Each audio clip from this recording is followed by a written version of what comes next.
What is happening out there, Roto Scouts baseball fans? Apologies for the late start, gang. Just scheduled for 3:30, and I was getting a few things done behind the scenes here and just kind of lost track of time. Also have to get a quick upload done while we start talking here. I want to put the most current version of the projections with all these confirmed lineups up on the website real quick. A couple of them have come through since the last lineup. Hope you guys are doing well. Welcome to a Tuesday show. Big 12-game slate on deck to talk about tonight. Wild one last night. All those top-end pitchers went bust, or a lot of them anyway. I have in the Dynasty League, I had all three of Skubal, Woodruff, and Chris Sanchez going. Should have been a pretty solid night. Instead, that turned into a bunch of strikeouts, but a whole bunch of runs scored, a whole bunch of unearned runs. Those guys put together like a collective like 5-something ERA. It was bad. Jose Soriano succeeded in a big way. The Yankees went off as the top team on the stacks board. A lot of stuff went right. Erod didn't hold up his end of that low-end Soriano-Erod pairing, but Soriano definitely got there. Just a wild slate. Hopefully you guys did well out there. I only played a couple lineups. Neither of them, literally a couple. Neither of them got through to any kind of cash, but wasn't a big night for me. But hopefully some people out there succeeded. As you will see scrolling across the bottom of the screen while I get things kicked off, not only do we have the still running $5 weekly plan with promo code 5ME now through the end of August, using today a little bit early to launch the $15 first month, 33% off, or that's also 50 cents a day for the month of September. That's on your first month if you sign up for a monthly with promo code KICKOFF right now. Not right now, but, right now would be great. But sometime between now and September 8th, so midnight on the 8th, a.k.a. the end of the first Sunday of football season, is when that promo will end, and then we'll see what happens after that. But it's essentially 33% off of your first month, 50 cents a day for access to baseball and football for the month of September.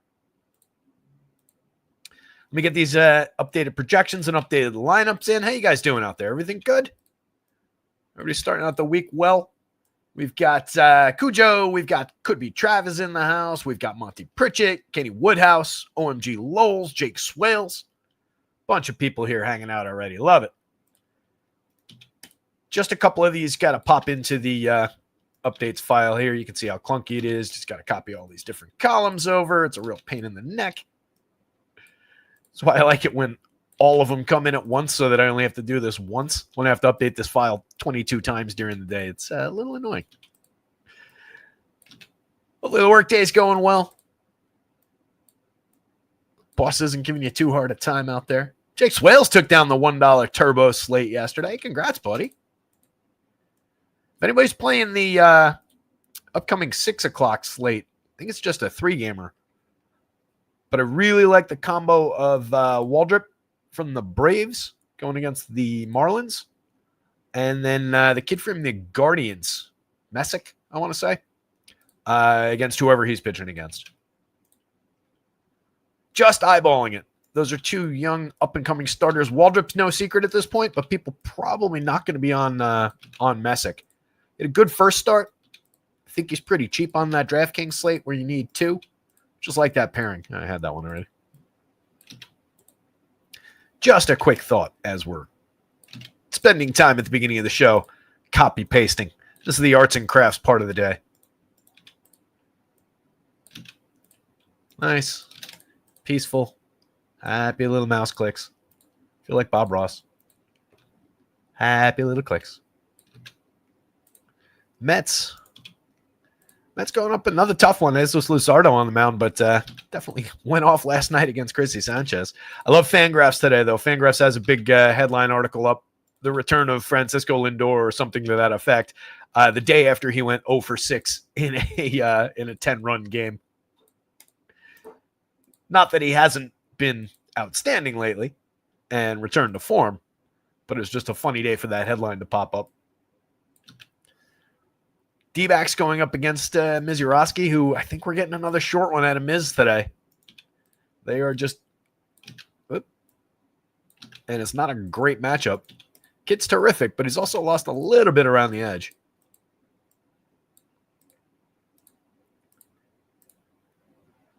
Royals, White Sox. White Sox lineups here. How about those White Sox? Did it again yesterday. Didn't love them going in, but they keep managing to do it. 4.24 implied total against a righty today against Michael Lorenzen. They're on the board. They're in the mix. They're interesting hitters in that lineup. They've been quite productive and still very, very cheap. We'll get into the more formal version of the show in a second. I think I've got all these. Rockies is in here already, right? Yeah. All right. This arts and crafts section has been brought to you by Michael's. Is that the name of that arts and crafts store? I think so. And I would just need to upload this. So once again, just because it's on my screen and it popped up in front of me again, if you weren't here a couple moments ago and you're not reading the bottom of your screen, promo code KICKOFF gets you $15 for your first month. 33% off your first month. Cost you $15 to get in behind the paywall. 50 cents a day is another way to look at that for the entire month of September. Get you baseball and football. I don't think we have hockey or basketball in September. But anything else that hits that website is also yours for the same 50 cents a day on a monthly plan. Weeklies are still $5 through the end of August. The monthly promo for promo code KICKOFF lasts through next Sunday, a.k.a. the first Sunday of the football season. Promise we're actually going to dig into this slate momentarily. Way too much to talk about to waste a lot of time. All right. People who are using the website, starting to build lineups out there, you now have the most confirmed version of the lineups. So let's get to the run board. Interesting one. You can see several teams above 5. Outside of the Tigers in that ridiculous stadium out in Sacramento, every team above 5 is a home team. And to further the point, most of the teams in the mid-4s or the respectable level of the 4s are also home teams. Just an angle to look at. A lot of the time we look at away teams just for the guaranteed top of the 9th. It does make a little bit of a difference sometimes. But this one, strongly leaning into some of the home teams. Obviously, that's not the only determining factor here, but it is interesting. Yankees coming in against Mackenzie Gore, who's had an up and down kind of a season, can be very, very good when he's on. Wouldn't shock me at all if he had a day against the Yanks. A little bit cooler today in the New York area, as well as through most of the East and Midwest, apparently. But still mid-70s, upper 70s. Nice sunny day. No reason to think the Yankees can't hit a few out against Mackenzie Gore, who has definitely hit some bumps in the road for power since the basically middle of July. 4 different games with 2 home runs allowed over that stretch. Multiple games where he's given up 6, 8 runs. Hasn't been pretty lately. Luis Gil on the mound for the Yankees. The concern there is depth and a little bit around the walk. Those two things do go hand in hand somewhat. He got out to 5 1/3 in his second and third start, back just 5 innings last time, but 5 innings seems fairly solid. He's very affordable on both sites going up against a gettable Nationals team. I think he's interesting, and he's got the ability and the is stretched out enough coming back from injury to give us a realistic shot at a 6th inning if he can wrangle the walk. So he's at worst in play.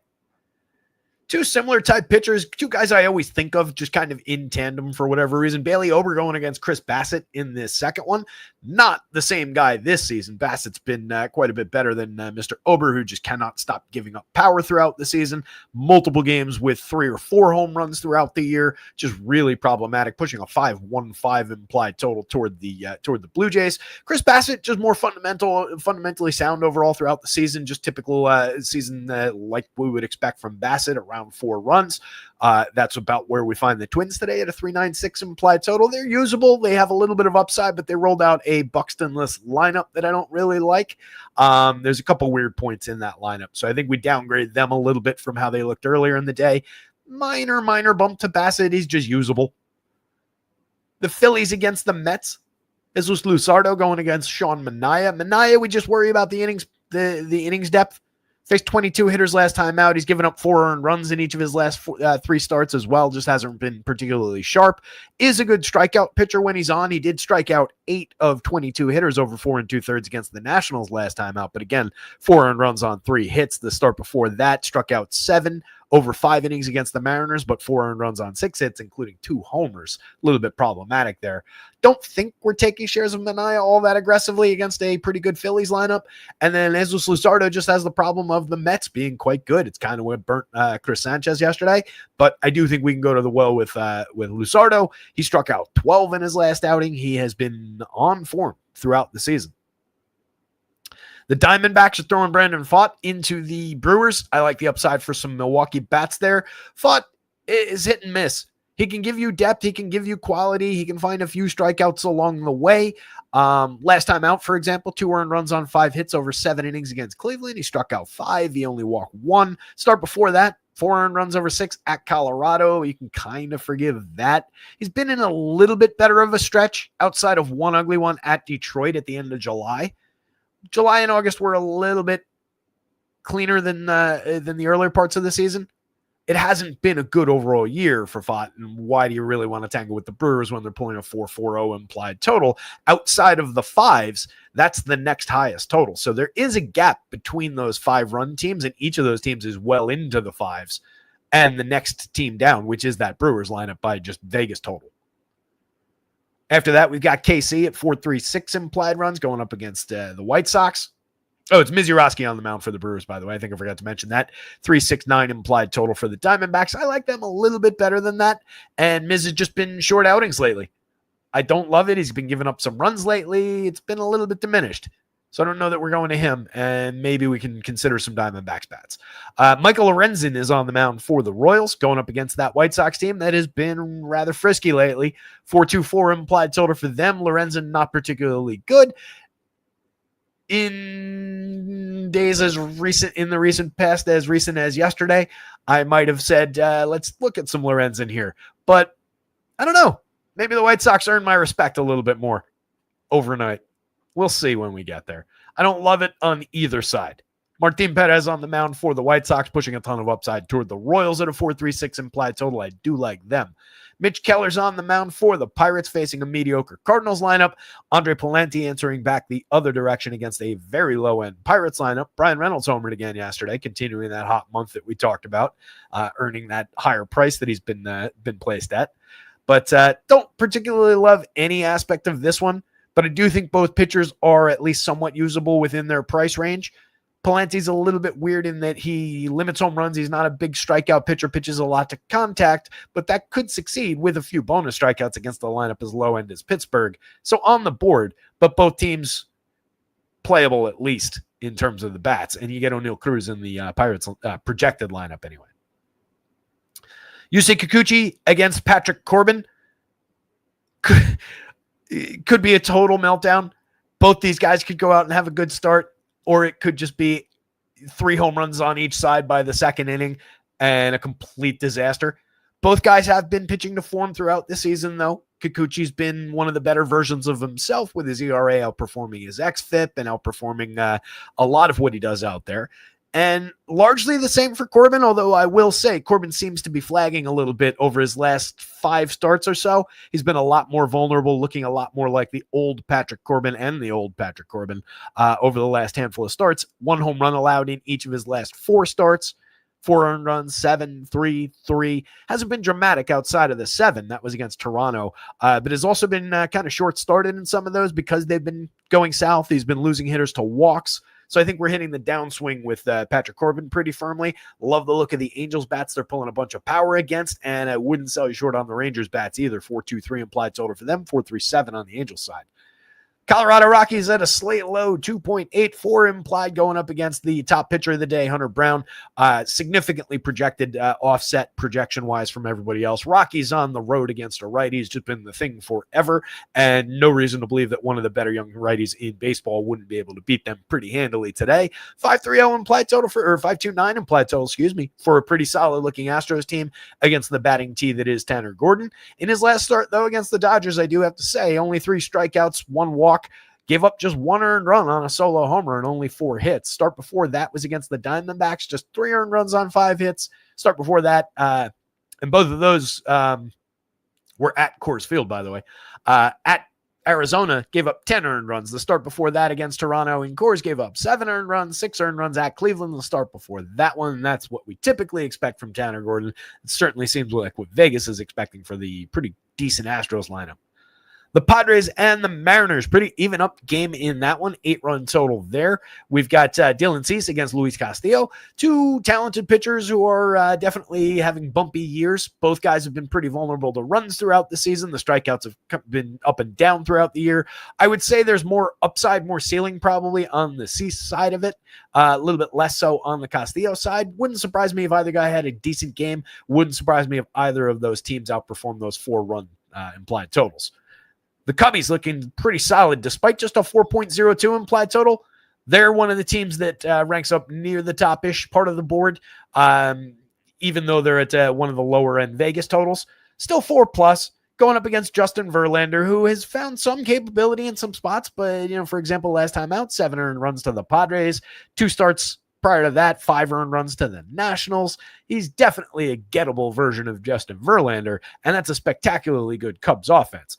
Just a ballpark consideration here. Obviously, it's a very low overall run total, but the Cubs are very difficult to suppress. They're not in the top spot on the board, but they are a decent-looking stack, and if people aren't going to them, all the more reason to consider them. 3.56 implied total for the Giants on the other side, going up against Matthew Boyd. He's given up a couple few earned runs over 4 of his last 5 starts. Nothing crazy problematic, but maybe slowing down a little bit.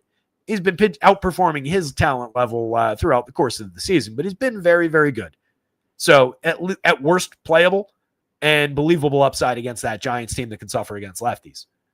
Last 2 games, the Tigers and the Athletics leading the slate. Top 2 teams on the board. 5.81 implied total for Detroit. 5.31 implied total for the Athletics. It's Osvaldo Bido going for the A's in what will be another short start. Probably 3, maybe a 4th inning, but not fully stretched out. He's been working behind openers in a lot of his outings recently, so we might get another name pop up, but it's going to be mostly Bido, at least unless something changes. And then it's Charlie Morton on the hill for the Tigers. He's had a couple decent starts in his last 2, 6 clean innings against Minnesota. 2 runs over 6 innings against the Astros. Struck out 8 in that game, but gave up a home run. Little upside, little downside for Charlie. I could see success, but the ballpark works so strongly against. We just saw them get to Tarek Skubal a little bit last night in this yard. Do we really want to play with fire with Charlie Morton on a deep 12-game slate? I don't think so. I think we're just leaning bats, and Vegas is telling us that. And then we round things out with the Reds and the Dodgers. It's Nick Martinez. It's Clayton Kershaw. Reds coming in at a sub-4 implied total. Have some interesting bats to throw at Clay Kershaw. He's been capable, I'll say, throughout the season. He hasn't been embarrassing himself out there. 5-1 and 5 implied total has the Dodgers looking pretty good against Nick Martinez.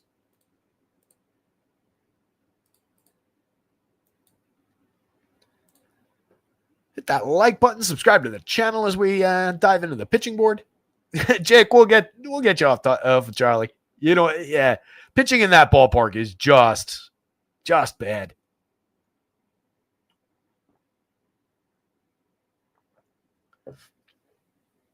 Trust is a strong word to use for Chris Bassett, yeah.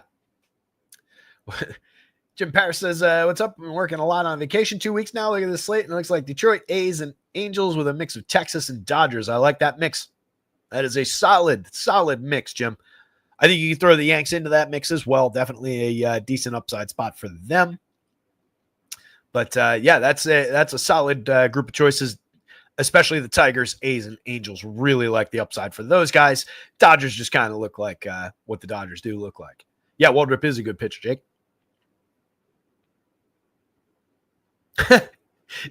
DK execs must have cringed having to make Vientos 3,000 as Monty.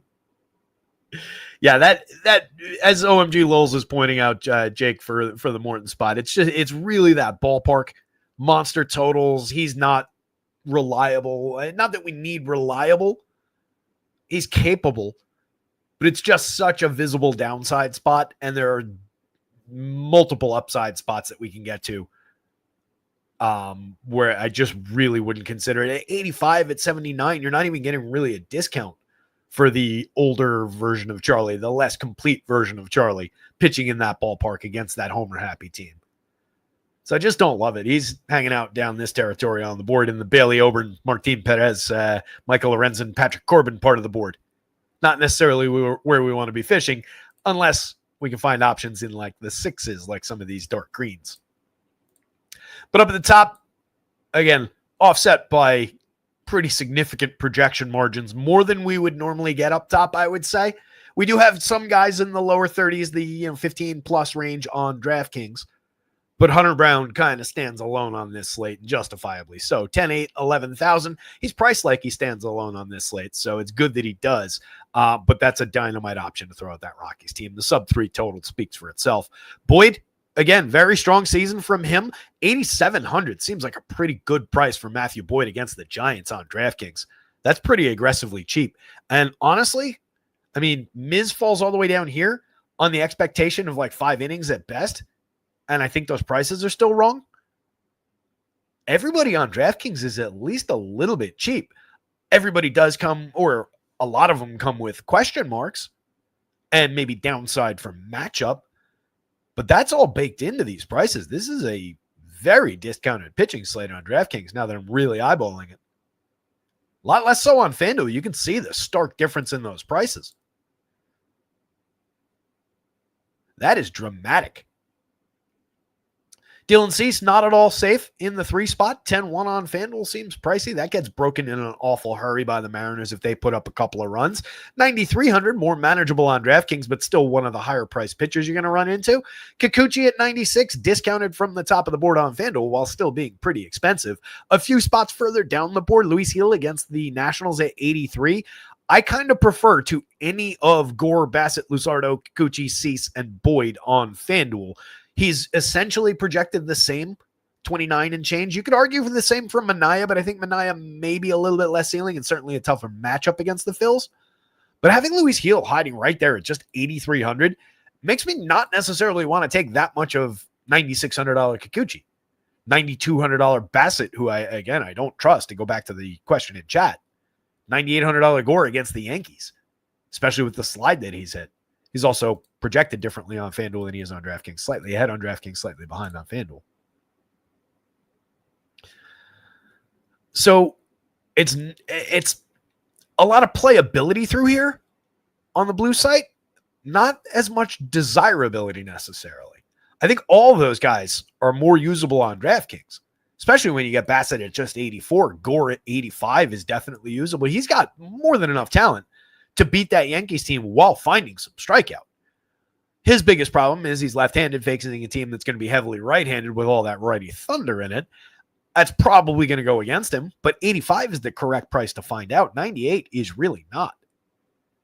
Luzardo at 9,000 even is reasonable. You're getting a little discount from him to him from Dylan Cease, which honestly, Cease hasn't really earned this year. That's maybe more about the opposing team than anything else. Luzardo's been very good, and very good by comparison directly to Cease. So you're getting a little savings there. Gil, also terrific on DraftKings at just 8,000, by the way. That's a high-priced SP2, low-priced SP1 option. I do think there's a lane through which you can take Gil and put him together with a Bassett, a Gore, a Kikuchi, certainly at 83. But you could also maybe take him and go down the board, definitely to a Luis Castillo. You catch him on the right day, he's still capable. Mitch Keller against the Cards, I don't really trust, but capable, and that's a mid-grade type of opponent. At 72, that's pretty cheap. Verlander, again, I like the Cubs, but they're only at a 4-run total in the ballpark, and the conditions are on his side. Clay, certainly. Brendan Pfaadt, you could throw a few darts maybe. Palante is very, very cheap. So if you just start putting Luis Gil together with anybody from down here, outside of obviously Miz, at his price and use him as your SP1, you're getting some decent savings. A few $100 off of these guys, obviously making it cheap. And you can do the same with, if you prefer any one of these guys on DraftKings, you can do the same with any of those guys and pairing them down here. I don't know if there's a ton of playability today on the double extreme discount, like the two old guys pairing, especially against those opponents. I don't love it. I like Kershaw a little bit better, I think, than Verlander, but the price kind of takes that checks that down to even up. So pick your poison between the two, but you probably don't want too many lineups with those two or like these two. You could maybe get through. I think these guys, I don't know if you group Mania into that or not. You probably could. You could probably say those guys plus Mania is like a weird little tier of usability where you don't want it necessarily, but if you saw it and the right bats landed in it, you could maybe get there. There's just enough meat on the bone. But you're probably not, within that 4, you're probably not getting more than like 1.5 guys worth of success. And there's no guarantee that you're going to land on the right 2. And then everything gets a little shakier or just lower end. Like Palante's not necessarily bad. He's just not great for DFS. He can eat some innings. He keeps the ball in the yard. He keeps the ball down. Great matchup. Great pricing. But it doesn't really come with a ton of upside for Ks or anything like that. Total roller coaster with Corbin. And the Angels are showing up for power and projection. Lorenzen, again, I would have made that argument maybe a little bit stronger a couple of weeks ago against the White Sox. They've been frisky enough to get to a pitcher like that, but he's got a little bit of believability. I don't like Morton at those prices. Ober's been terrible basically throughout the season. Perez, Martinez down the bottom, and there's nothing down the bottom of this board. So I would say the cut line is probably Lorenzen. Lorenzen up has usability. You can at least make an argument for anything up there. Below that, I really struggle to say that Charlie's actually in play. Maybe a few darts on DraftKings, certainly not at 85 on FanDuel. I don't see it. Not to say he can't succeed, but on this side of lock, on such a broad pitching slate, doesn't really feel right. Doesn't look right. And then there's just limited viability at all, even for just being able to pitch in the major leagues from guys down toward the bottom. Let's dive into this thing. We'll try and take a slightly higher gear through the lineups, but no promises. Monty says, we've paid those dues. No more doubting Lennon and friends. Southside. Hey man, Lennon's one of the guys I never doubted. We were on Lennon last year. Yeah, White Sox have been so good. They're sending the army into Chicago to stop them. Nationals, a sub-4 implied total going up against Luis Gil. Gil hasn't been great in his 4 starts since coming back. 4.26 ERA, a 5.14 xFIP, 15% walks, 20% strikeouts. Just finding an 8.1% swinging strike rate. Needs to really, come out and find form a little bit here. He is a fly ball trajectory pitcher. He has been good at limiting home run output in the tiny sample and inducing weak and medium contact in the tiny sample. He does have good stuff, above average ratings by Stuff Plus each of the last 2 years. Was very strong last year, 26.8% strikeout rate. You can see that came with 12% walks.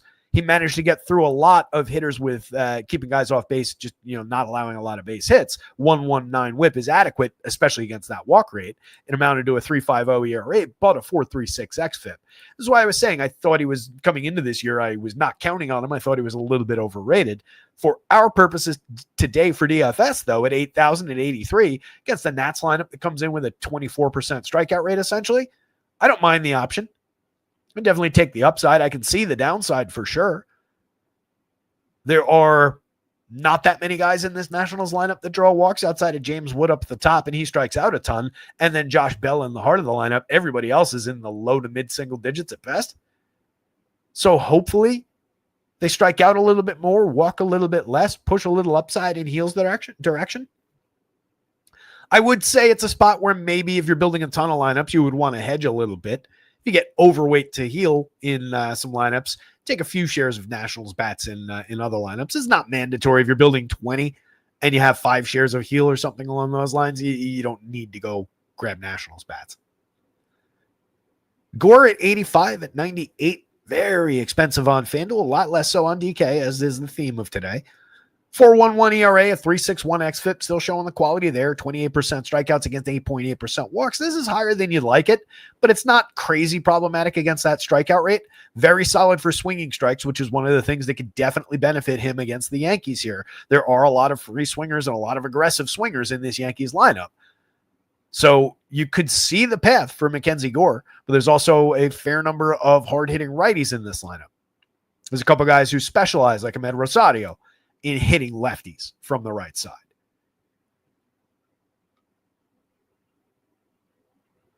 Not bad in terms of the home run at 3.14, but each of these is actually above our threshold in concerning ways when, again, you're throwing him into this Yankees lineup.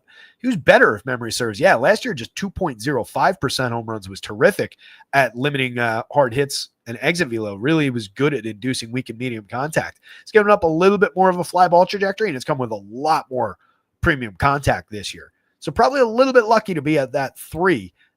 Yankees could push that number up a little bit today with their home run ability. Very playable here. More concerning price-wise over there. If you're going to the Nationals bats, James Wood, CJ Abrams, that's the show up at the top of this lineup. 26 homers, 15 stolen bases for Wood. But didn't realize we were off the side of the deal there. A 362 xWOB under the surface. Crushes pitches when he makes contact. He's been...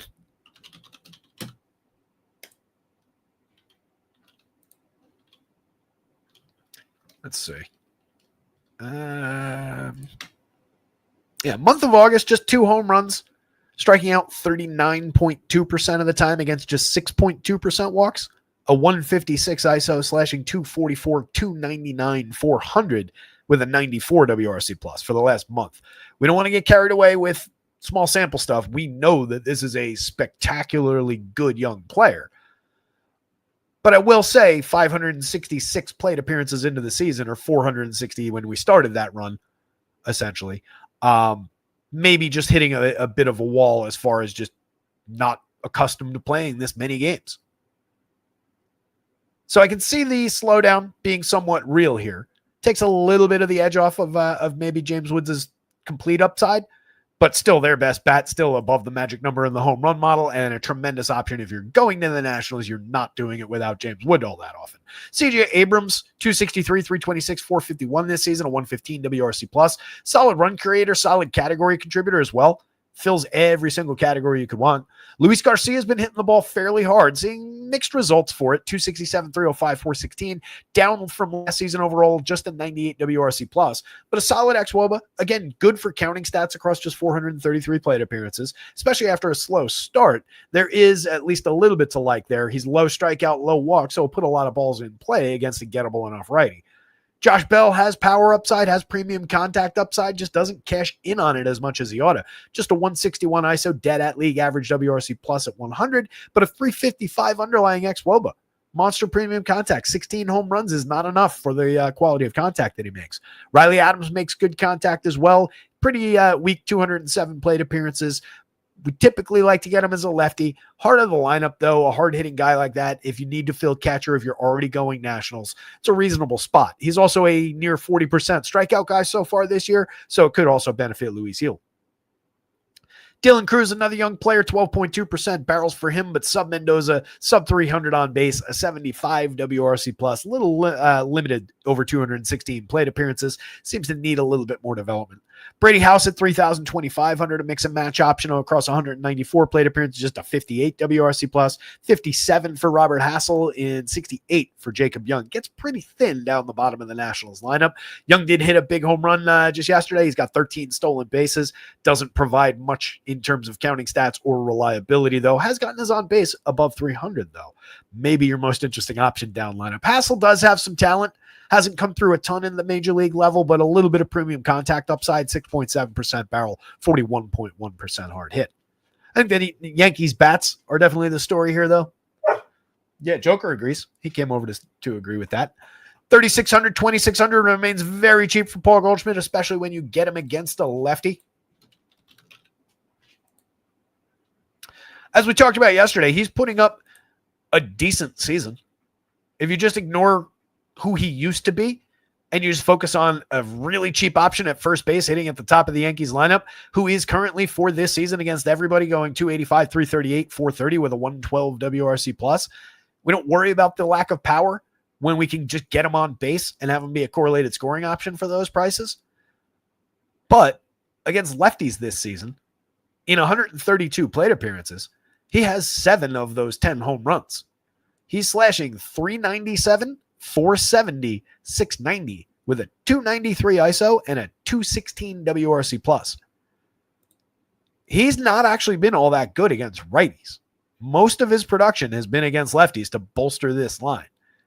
Paul Goldschmidt has been MVP caliber and more this season in his 132 plate appearances against left-handed pitching. Absolutely rock solid. Need to get him in your lineups option from the top of the Yankees lineup at those prices. It's stupid to have him it's dumb to have him at those prices overall, but especially against a lefty. Aaron Judge at 64.47 more than makes up for the low pricing that you get with Paul Goldschmidt. If you're just taking the two, that's an average still of 5,000 because of how expensive Judge is. On FanDuel, 36.50. So it's immediately offset, but at least it helps with the price of Aaron Judge. Cody Bellinger, Giancarlo Stanton, major upside for both those hitters. 24 home runs on the board for Belly. Stanton catching up in an awful hurry. He has 16 home runs and 180 plate appearances. For the Giancarlo Stanton haters out there, he's also slashing 306, 383, 638, a 331 ISO, a 179 WRC plus. Strikes out a ton, but draws his walks, getting on base like crazy this year. It's been a great 180 plate appearances. Peak form Stanton, and he's even playing in the outfield. Knock on wood, he stays healthy. Trent Grisham, 42-31, 25 home runs out of him, 354 on base, slides down the lineup against the lefty.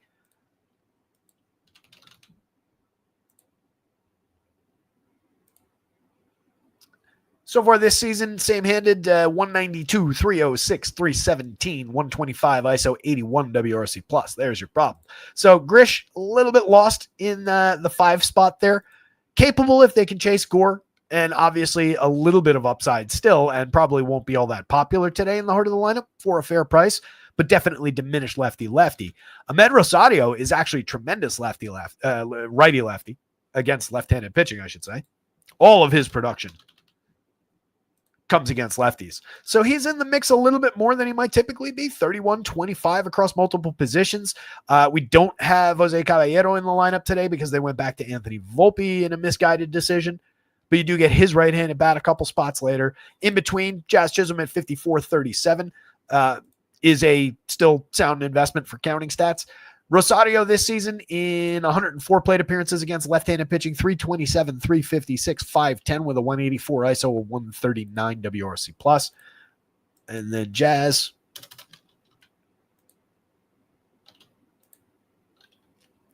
Just 2 of Jazz's 25 home runs have come in the split. He's slashing 232, 308, 316, 79 WRC plus, significantly better against righties. Strikes out a little bit less, but walks a little bit less in the split so far against lefties. Again, just given his skill set, he's definitely still capable of contributing here, but it is a more limited spot for Jazz until we chase Mackenzie Gore. Austin Wells, power hitting catcher from the bottom of the lineup, 17 home runs. You're just basically homer hunting with Wells, so the lefty-righty won't even matter all that much. Yankees bats. Luis Gil, Mackenzie Gore, Nationals bats.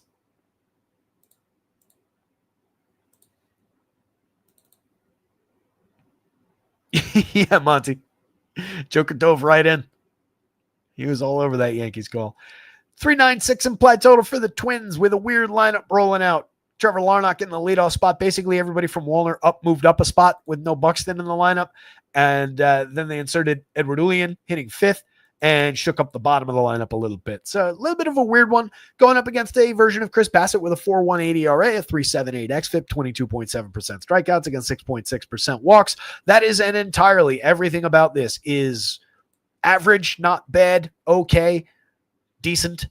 There's nothing terrible in any of this. He's been quite good at inducing weak and medium contact, limited launch angle. Strikeouts are average, walks are average, xFIP is fine. Too many guys on base at that 1.34 whip, but it hasn't really killed him. That would explain away some of the ERA being, a half a run higher than the xFIP. Moderate home run rate at 3.36. Certainly a lot better than Bailey Ober's looked on the other side so far this year. 5.05 ERA, a 4.74 xFIP, sub 20% strikeouts, 10.8% barrels, a 5.09% home run rate. We could maybe say that that's a little bit unlucky, but it's entirely because of all the hard hits on the extreme launch angle. So is it luck, or is he just making a lot of mistakes up there and getting tattooed for it? I lean toward the latter. 39.8% hard hit is 0.2 of a point below our threshold there, 0.5 of a mile an hour below our threshold from the exit velocity. Just hasn't been good. Has been inducing swinging strikes. This is the one positive attribute he's had basically all season. Previously, much better pitcher. Last year, entirely manageable contact. Was very good at inducing weak and medium contact throughout the season. Didn't give up nearly as many barrels despite a nearly similar fly ball rate. 3.98 ERA, 3.83 xFIP, struck out way more. That's the biggest change. Induced way more swinging strikes. Still good at inducing swinging strikes, but this is a notably higher number. So he just lost a lot year over year. It's leading into this Blue Jays lineup that's already very low strikeout, high scoring, very capable sequencing team. A little bit of power lurking in there that can take advantage of all the contact and power that is allowed. Just seems like a Blue Jays kind of a day. So as I say, it seems like a Blue Jays kind of day. Let's start with the Twins lineup. Trevor Larnach up top. 3,600, 2,900. Reasonable, believable, 6.52 in the home run model. He's got moderate power, 7.7% barrels, 44.3% hard hits. He hit 16 home runs, 164 ISO. He is a somewhat underperforming member of the Twins. They've got a lot of guys like this who hit the ball very hard, don't necessarily cash in on it. A few spots later, we've got Matt Wallner, who fits that bill perfectly. 214, 322, 519 home runs. Does have a 286 ISO on his 14.6% barrels, his 46.6% hard hit, a 125 WRC plus, but crazy inconsistent as far as finding those results, finding any kind of regular performance. He's also missed a little bit of time, part-time player. Brooks Lee at 33-28, just another shortstop, 13 home runs, a 140 ISO. There's nothing special about that. He's cheap, but I mean, it's just a spot filler at best. Luke Keeschel's actually pretty good, 47-32, not incorrectly priced. He's had a very good 103 plate appearances, 11.7% strikeouts and walks, 337, 427, 494 slash line, creating runs 61% better than average. He's stolen 7 bases. He's been very productive. He's a high-end, highly regarded prospect, moved up the lineup into the 3 spot today. That's a good player, but he's surrounded by meh. You do have hard-hitting guys. Edward Ulian, James Outman, 3 lefties in a row when you include Matt Wallner in that stretch. Everybody there hits the ball hard. Everybody there strikes out a lot. Could feed quite a few strikeouts toward Chris Bassett. If one of them connects, they could definitely drive the ball. But 2 of those guys are dramatically sub-Mendoza, sub-300 on base, 61 and 49 WRC plus marks. Royce Lewis has underperformed the better part of the last year and a half. 285 bad plate appearances, 84 WRC plus. Not sure we ever get the guy who looked pretty good a couple years ago back. Mickey Gasper yet to barrel a ball, a 17.8% hard hit rate. Doesn't look like a major league hitter at all. Austin Martin, 2,800, 2,400. Another player just lost up there over 63 plate appearances. A home run, 3 stolen bases, a 105 ISO, 74 WRC plus, 287 xWOBA. Collective xWOBA for this team is just 301. 320 is the average. WRC plus 85, 15 points below average on average. That does include a couple small samples. We'll take those guys out. 104 among the regulars, given the 161 up there, if you dip out some of these guys. But they're in the lineup today. It's a low-end version of the Twins today. Benefit to Chris Bassett, 84-92. Looks very playable. George Springer at the top of the Blue Jays for 5 for 3,300. Pretty affordable. Given the output this year, 22 homers, 14 steals, a 228 ISO, a 405 underlying xWOBA that speaks to the upside that's even beyond what he's done already. 152 WRC plus. Big part of the story for the Blue Jays up there. 18% strikeouts, 11.8% walks. Tremendous. Way more than just another outfielder at especially at that FanDuel price. Everybody on the Blue Jays is at worst affordable here. And that's on both sites, but I think they're a little bit overall cheaper on FanDuel. Nathan Lukes is cheap on both, 38-27. 10 home runs on the board for him in just 342 plate appearances, a solid 330 on base, setting the table for Vladdy, Bo Bichette, Addison Barger, the guys that follow. Not a bad option, 105 WRC plus. More of a mix and matchy, low strikeout, high walk, get on base kind of a player. He is skippable if you're just determined to play the high price guys, but he's very much in the mix if you just want to work in a spot filler with good correlated scoring upside for a very cheap price. Bo Bichette at 46, 3,000, slashing 304, 349, 470. Creating runs 27% better than average. Over 401 plate appearances. Addison Barger has 18 home runs and a 221 ISO, making killer contact with 12.4% barrels, 51.6% hard hits. We don't have Dalton Varsho and all of his sudden emergent power in the lineup today, but we do have an excellent up and down. Alejandro Kirk having the season of his life at 296, 360, 423 with 11 homers and a 119 WRC plus, hitting everything hard, not striking out, 10.1% strikeout, 9.2% walk, and the dude still costs just $3,500 on DraftKings. I do not know why that is. You have to play the catcher spot over there. He should be easily $1,000 more. He should be a $4,500 player where you have to play that position. Ernie Clement at 35.27, substandard by WRC plus, but has contributed in interesting ways in DFS throughout the season. For one, he's been cheap throughout all year across multiple positions on FanDuel. Relegated to just third base on DraftKings, I think makes him a lot less valuable over there. But a productive enough bat, given the batting average, given the balls in play, where you can get through with some cheap Ernie Clement in some Blue Jays stacks. He has paid off a few times over this season. I don't necessarily say that he's going to keep being productive go forward, but he's very low strikeout, very low walk, demonstrably so over time. So you do get balls in play. And balls in play stands for a lot as far as potential scoring. So Ernie Clement, despite that 94 WRC plus, despite that 291 xWOBA that say he's not going to be good going forward, there's enough just balls in play, given how much the guys in front of him get on base, that he can be a decent enough DFS option at those prices. But again, more so on FanDuel with the multi-position. Ty France, mix and match caliber first baseman for a cheap price, is getting on at a 325 clip, but just a 93 WRC plus. The 338 xWOBA under the surface speaks to a little bit of quality in the batted ball events, 7.7% barrels, 43.2% hard hits. It's better than his numbers have been this season, but not by much, not a mandatory option down bottom. And then Andres Jimenez, mix and match at second base on both sites. And of course, I left out the big bat up top at 5,400, 3,400, Mr. Vladdy Guerrero, and all of his barrels and all of his hard hits, his 21 home runs, his 197 ISO that still needs to climb a little bit, his absurd 413 xWOBA under the surface that says that it will before season's up. Vladdy Guerrero, home run pick of the day. Blue Jays bats, Chris Bassett, Twins bats, Bailey Ober at the bottom, and I don't really see a need to play him.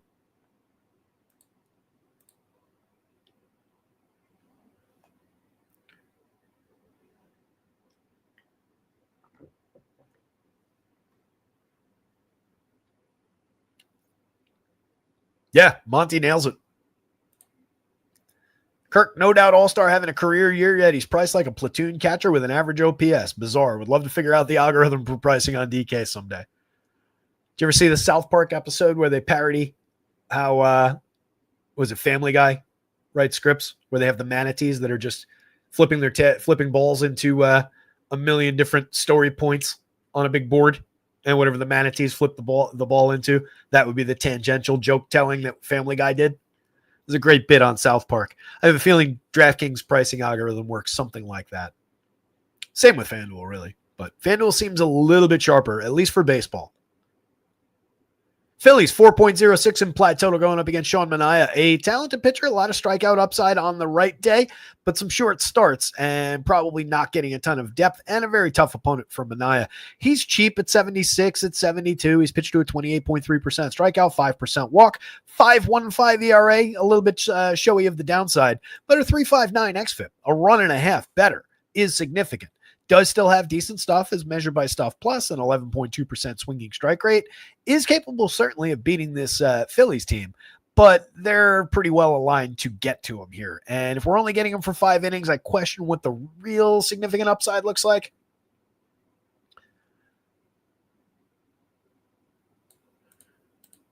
He's only pitched in the 6th inning once this year. He debuted on the 13th and got a little bit of run up until August 4th.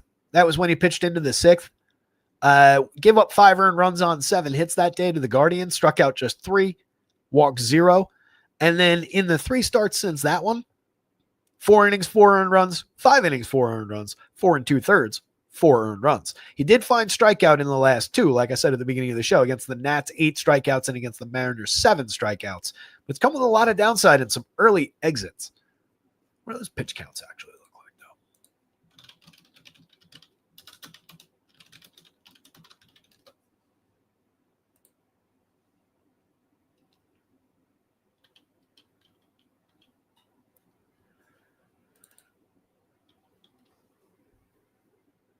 though? Man, needed 91 pitches to get through 4 2/3 against that Nats team. But the 3 starts prior to that, that was the first time actually, including the game where he went 5 2/3, that he actually cracked 90 pitches. Conceivably, if he pitches very efficiently for him, there's a 6th inning in play. But most likely we're not getting through 6 with Sean Manaea. On the other side, Jesus Luzardo at 9,000 at 10.3 looks pretty solid up near the top of the board. 4.10 ERA, but a 3.26 xFIP. Noteworthy difference between those two numbers. Striking out 27.9, a significant but not offensive 7.9% walk rate, especially against a solid handful of strikeouts, is not bad. 13.5% swinging strike rate against a 30.1% CSW is pretty tremendous. Just 6.7% barrels, 39.2% hard hits, limiting home runs. You could argue that maybe, given the hard hits, the exit velo, a few more home runs could be in play here. But this is a medium kind of a launch angle, and when he misses the the ultra premium contact on the higher trajectory fly balls, you still miss the barrels, you miss the home runs a little bit. So believable to be around the 2.30, but the Mets have a lot of premium home run bats, so let's not forget that. It is a very challenging spot for Luzardo, but he's more than good enough to get through this team. I liked Chris Sanchez better yesterday, and he got blown up by this team. So, take it with a modicum of caution, let's say. Let's see, we got the Phillies bats. We do. Fantastic.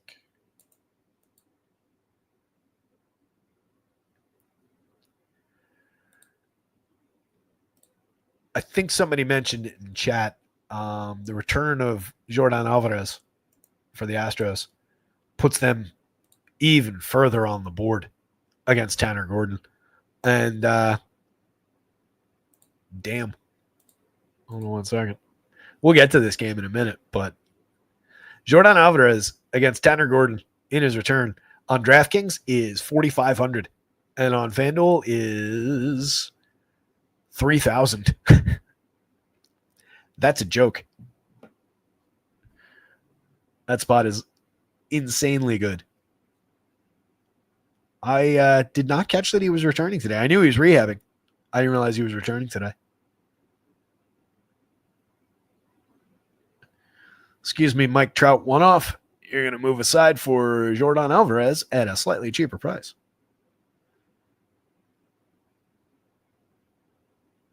And that rounds out my 4-man Astro stack. Fantastic. I like that lineup a lot better now. It was originally A's, 4 A's, 3 Astros, and a Mike Trout one-off, which I don't dislike at all, and Luis Gil on FanDuel. Just a little placeholder I threw in. But now I can make a 4-4 with Jordan Alvarez for cheaper. Wild. Anyway, Phillies lineup, I put it in there. So let's go through this one. Trey Turner, Kyle Schwarber, Bryce Harper. Very expensive, but very worthwhile up toward the top of the lineup. No concerns lefty-lefty with Bryce Harper, Kyle Schwarber against anybody, Sean and I included. Schwarbs comes in at a 14.58 in the home run model, 8.88 for people who like that sort of thing in the model for Bryce Harper.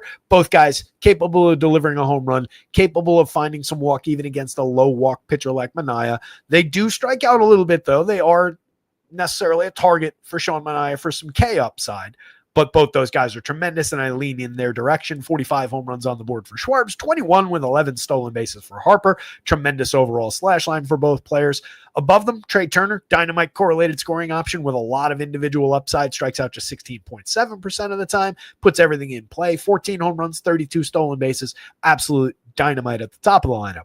JT Realmuto sliding into the cleanup spot against the lefty. I like that righty bat for only 4,000 on DraftKings where you need the position. 47.1% hard hits this season.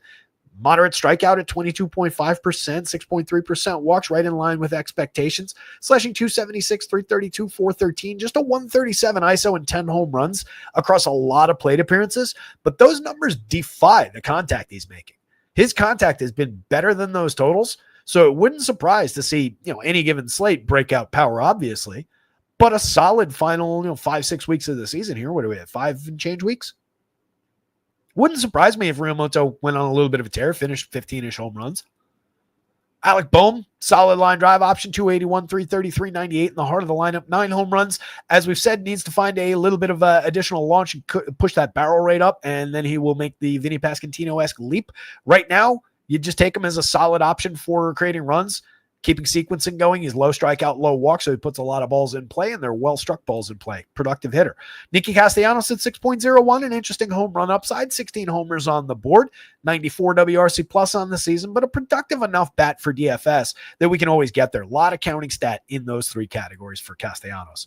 Harrison Bader, Edmundo Sosa, Weston Wilson, playable spots down lineup for cheap pricing. Wilson over 71 plate appearances, just a pair of home runs. We had him a little bit last year, right? Yeah, 284, 347, 489 with a 130 over 98 plate appearances last year. Much more significant contribution. A righty who hits lefties a little bit is always in play for very, very cheap pricing down lineup if you need it. Sosa, not having a spectacular season, but another guy who is productive enough down lineup for very cheap pricing at kind of key positions, second base eligibility on both sides. Doesn't hit the ball particularly hard, but puts a lot of balls in play, capable of going deep in the right situation, 7 home runs and 214 plate appearances, a 162 ISO. For a bat like that, those numbers are fine. On the Mets side, Frankie Lindor outside of the 0 for 6 yesterday in a 10-run game, which is problematic for the dynasty team, if nothing else. Spectacular player. 25 home runs, 23 stolen bases on the year, a 121 WRC plus. Don't let anybody tell you he's not having a good year. He's having a very good year. Juan Soto is having a spectacular season. Don't let anybody tell you, Mets fans especially, that he's not. 32 home runs, 21 stolen bases, a 390 on-base percentage, a 148 WRC plus, a 441 xWOBA. Hopefully these numbers mean as much to you guys as they do to me, because he is ridiculous. Generational player. 19.4% strikeouts against 18.5% walks. Monster premium contact. Starling Marte, very affordable in the 3 spot. Excellent correlated scoring option to follow Soto, to fill in ahead of Alonso, Vientos, Nimmo. 290, 366, 452 this season, creating a bunch of runs. Still capable of homering, still capable of stealing a bag. He's a very productive option when he's in the lineup. Alonso's got prodigious power, 29 home runs, a 243 ISO, 135 WRC plus, major option for premium contact, 18.8% barrel and 53+% hard hits. Vientos hits the ball very hard as well. His numbers, his hard hit is 50.4. It's only a couple points off of Pete Alonso and Juan Soto. Doesn't barrel the ball as much as those guys. He lost 4 points of barrel year over year. It's cost him some home run upside. He's hit 12. He's got a 178 ISO. Not as productive as he ought to be, but that's why we get him as cheap as we do. Brendan Nimmo at 47.31 has 20 homers and 12 stolen bases. Solid source of production, on-base percentage, a little bit of home run upside, 8.7% barrel, 49.4% hard hit. Another very productive left-handed bat in this lineup. Tyrone Taylor at 26.24 has done very, very little to earn any kind of faith outside of just being cheap and a spot filler in the outfield. Jeff McNeil's more interesting than that, even lefty-lefty here, 36.29, 12 home runs. Decent slash line as far as the on-base, the correlated scoring upside goes. And then Luis Torrens continues to barrel balls, hit them hard, and find no production whatsoever from the right side for it. This does not make sense with this, but there it is. That's baseball. A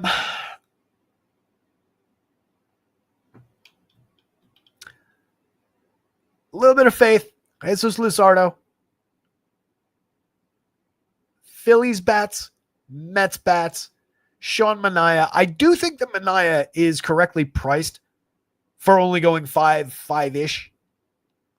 I don't think those are bad prices.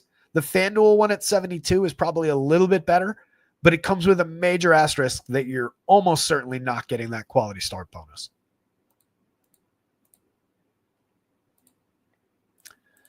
Brewers lineup probably in. No, it is not in. How about that? So Brandon Pfaadt, 73-76 18.5% strikeouts against just 5.1% walks this season. This is not a bad little ratio, but it's not a high strikeout rate, obviously. Sub 10% swinging strikes, bad CSW, a lot of premium contact, 11.6% barrel, 45.7% hard hit, 91 miles an hour of exit velo. All three of those dramatically above our threshold. 3.44% home run. He's definitely lucky to be at that. That should be a point and change higher. 4.95 ERA, but a nice little 4.07 xFIP.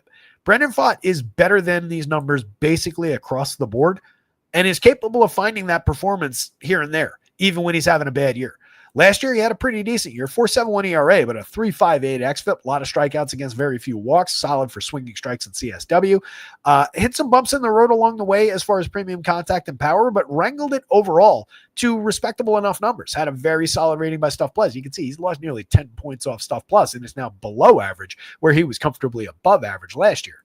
So definite dips in the development of Brandon Pfaadt as a major league pitcher. That's basically all baked into the price at 73, at 76. Does have a little bit of upside.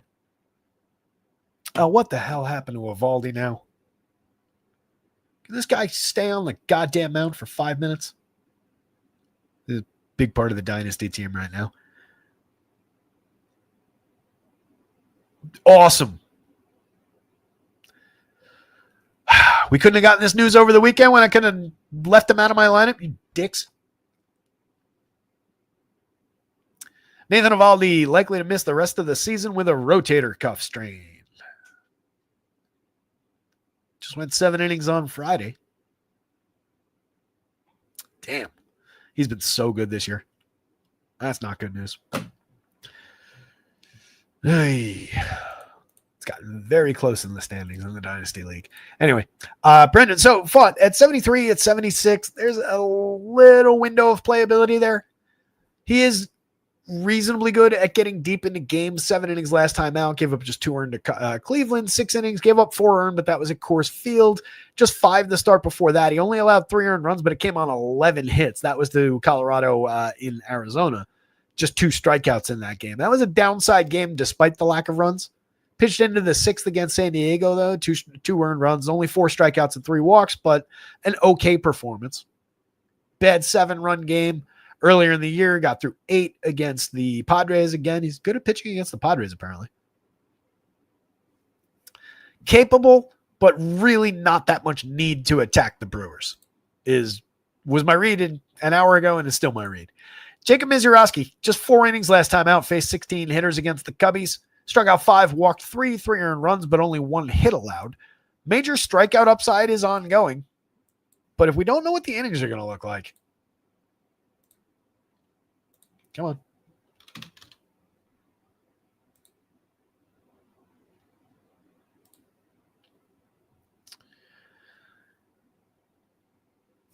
He has not thrown more than 80 pitches since July 8th. Yeah, the All-Star break is in there, but that's 1, 2, 3, 4, 5 starts. He also had a 2-week absence after taking a line drive. So if we're not getting 5 innings, if we're not getting more than 80 pitches, I don't think these are the right prices. He's more than capable over those 5 innings of putting up a very solid DFS score. He's got a 35.3% strikeout rate. We saw him blaze through some lineups early on. But the book has caught up a little bit to some of that. He's also walking 12.8%. That doesn't help anything. Certainly doesn't help keep your pitch count down. If he was 75, say 75, 82, I'd probably be arguing for it, saying, all right, 5 innings, I think we could get enough.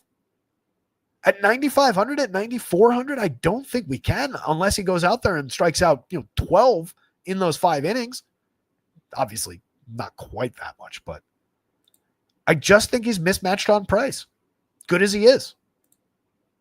And the Diamondbacks are good. Let's not leave that out of the equation.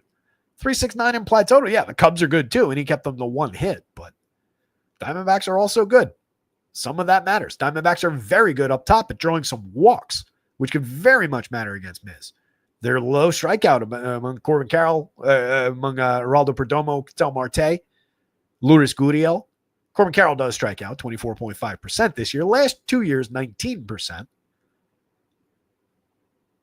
Perdomo's terrific at getting on base, 393 on base. So is Ketel Marte, 389. He's hit 23 home runs, creating runs 53% better than average. Leading into Carroll with 27 homers, 20 stolen bases, a 332 on base of his own. Lourdes Gurriel doesn't get on base much, doesn't really draw walks, but doesn't strike out. So he's putting a lot of balls in play. He's going to be able to make contact against Misiorowski here. 19 home runs, 10 stolen bases. Just a 97 WRC plus. It's an up and down season. There are things to like. There are things to dislike. But he's very affordably priced at $43,000. Pavin Smith, Gabriel Moreno, upside bats in the heart of the lineup for a nothing price tag. Gabriel Moreno is really interesting. 6.5% walks across 200 plate appearances this year, but 11.7 last year, 7.6 the year before. Low strikeout, at least medium to medium high walk rate, capable of hitting the ball very hard. It's an interesting player for a very low price. 274, 325, 430 this year with a 109 WRC plus. In limited action, he's been productive. Pavin Smith's gotten on at a 356 clip. He's drawn a 14.5% walk rate. That is a big part of his game. Double-digit walks in all of his major league plate appearances, or across those 3 years of major league plate appearances, I should say. That is who Pavin Smith is. Jake McCarthy, Blaze Alexander, Alec Thomas, mix and match options down the bottom of the lineup. Blaze probably the more appealing guy, and mostly on FanDuel for 26, where you can put him at second base, spread him across multiple positions. He's okay at third base, though, for 27. That's a very low price for a guy who's got a 12.8% barrel, 45.3% hard hits. He's hit 5 home runs in just 151 chances, a 101 WRC plus. Don't have to dislike Blaze from the bottom. Thomas, McCarthy, skippable outfielders, playable outfielders. Neither guy overly appealing. Either guy can be in any given lineup. You probably don't want 2 of those final 3 guys. It's any one of those final 3 guys in any given lineup. But you can have one or even probably both of Pavin Smith, Gabriel Moreno with one of those guys. So like if you went 1, 2, 3, and then just the 2 stars, you're at 42.40 for a lineup that gives you Ketel Marte, Corbin Carroll, Pavin Smith, Gabriel Moreno, and Blaze Alexander.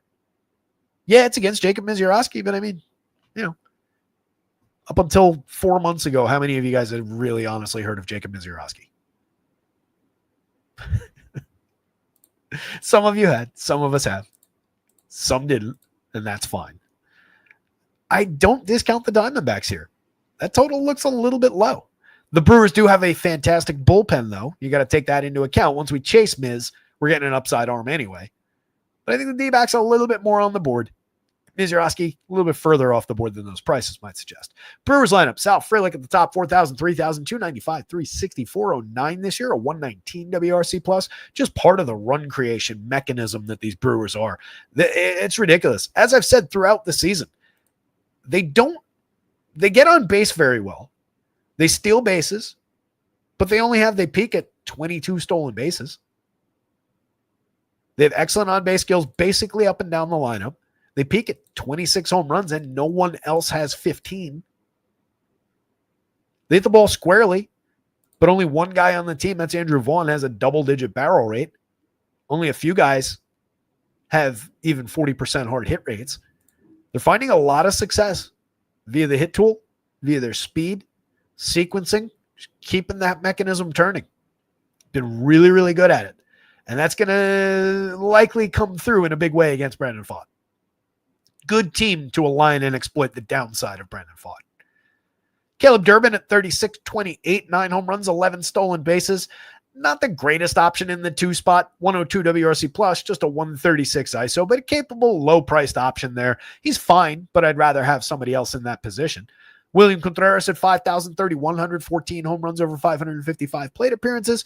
Decent enough at catcher, but a very high price. 5,000 to go to him. He's low strikeout, very high walk rate, 17.8% Ks, 13.3% walks, creates runs, has a underlying xWOBA that suggests additional productivity. But that is a very high price for a catcher with only 14 home runs. 137 ISO. Not fully cashing in on those hard hits. Christian Yelich at 52 is probably a bargain. 35 is a nice price. 26 home runs, 15 stolen bases, 127 WRC plus, finding the power this year, 9.3%. Barrels is up a couple points, matches 2 years ago. He's been excellent outside of striking out a little bit more, and who cares?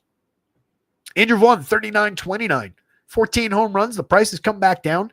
Has been a little bit diminished as we looked at yesterday over the last couple of weeks, but it's still been largely excellent since joining the Brewers and has that upside in an ongoing sense. That was him at peak form that we saw for that month plus stretch. He wasn't going to stay there, but he's also not going to plummet back to being completely unproductive because he is good. He makes very good contact. He's a discerning hitter. So that's a really good option, especially with his price coming back down. Isaac Collins at 39-29. Excellent option. 370 on base out of Collins. 8 home runs, 14 stolen bases, a 127 WRC plus. Bryce Turang holding down a very good season with 14 homers that were a little bit unexpected.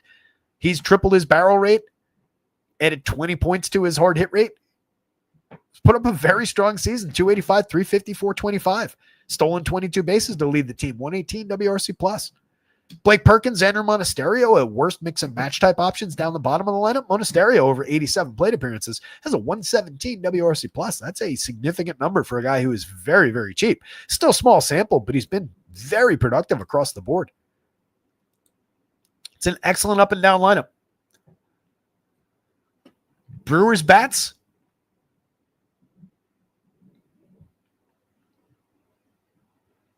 Cheap Brandon Pfaadt. Diamondbacks bats. Mizurowski's too expensive. I don't see it unless they come out and say he's getting 100 pitches. I just don't see it at these prices for 80 pitches.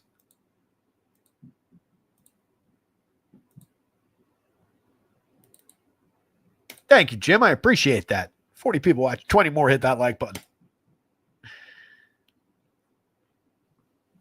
If you haven't seen it, scrolling across the bottom of your screen, rotoscouts.com is the website. Normal price, under $1 a day. Can't beat that with a stick. That gives you access to every single sport that we cover. All 4 major sports, every main slate. For football, every single football game during the regular season. And I'm running a promo on the weekly through the end of August. Promo code 5ME gets you the weekly for $5, saves you $2. The big one that just dropped today, though, promo code KICKOFF. Your first month, 33% off, $15 total. $15 for the month of September. That gets you baseball and football for the entire month of September for 50 cents a day. That is the best I can do. You're not going to find a better price point in the industry for ongoing product like that. Trying to keep money in your pockets, trying to gear things toward people out there. If you're building 150 lineups, fantastic. These numbers work just as well as anybody else in the industry for that. But we're really here price point wise, focus wise, for the people who are building a handful of lineups, some hand building, some people building 20 maxes, more than that, less than that. Something like 80-85% of the industry only plays a couple lineups a night. And every single site out there is geared toward the 150 maxers. It's upside down. Trying to do something about that. Join us. Royals, White Sox, before we lose all the viewers. Martin Perez, Michael Lorenzen. I think we could talk bats pretty safely in this one. 7,800, 8,400. That FanDuel price is weird for Martin Perez. 2.51 ERA, sure, but a 4.45 X with an 11% walk rate. Tons of premium contact. We know what the downside with this pitcher looks like. I don't know what we'd be doing going to him against a low strikeout, high contact, sequencing Royals lineup. And then Lorenzen, he's kind of a wild card. 4.50 ERA, a 4.32 xFIP. Hasn't been particularly good, but also hasn't been particularly bad. Sub 4% home runs on moderate contact. 20.2% strikeouts against 6.9% walks is neither good nor bad. 4.50 ERA, 4.32 xFIP, neither good nor bad. 10.3% swinging strikes, pretty decent. 26% CSW, not at all good. 75, 79, I think he's in play as much as the White Sox are in opposition. Let's put it that way. If I had to say, gun to my head, what happens here? I, unfortunately for me, probably lean White Sox now. There's just enough here. They've been frisky. There's 5 guys at the top of the lineup with positive WRC plus marks for the season now. And they're more interesting bats. It's not the overperforming Andrew Benintendi up there anymore. He's dipped down to an 89 WRC plus because he sucks. It's the more believable guys, like the hot rookie Colson Montgomery with a 123 WRC plus on his 13 home runs over 161 plate appearances. Kid's got major power. His consistency needs to improve, just a 232.88 front end of his slash line. But the 363 XWOBA says that it will. You get Lubob a couple spots down lineup at just an 83 WRC plus, but we know what the significant upside with him looks like. He's not actually an 83 WRC plus player. He's going to surpass Andrew Benintendi before things are over for the season. Still a tremendous option, very cheap at 43 and at 3,000 on FanDuel, but overall a little diminished this season. A lot of his success has come against lefties, not so much against righties. At the top of the lineup, Mike Tauchman at 33, at 28, gets on base like crazy, sets the table for all these pretty mediocre hitters that follow.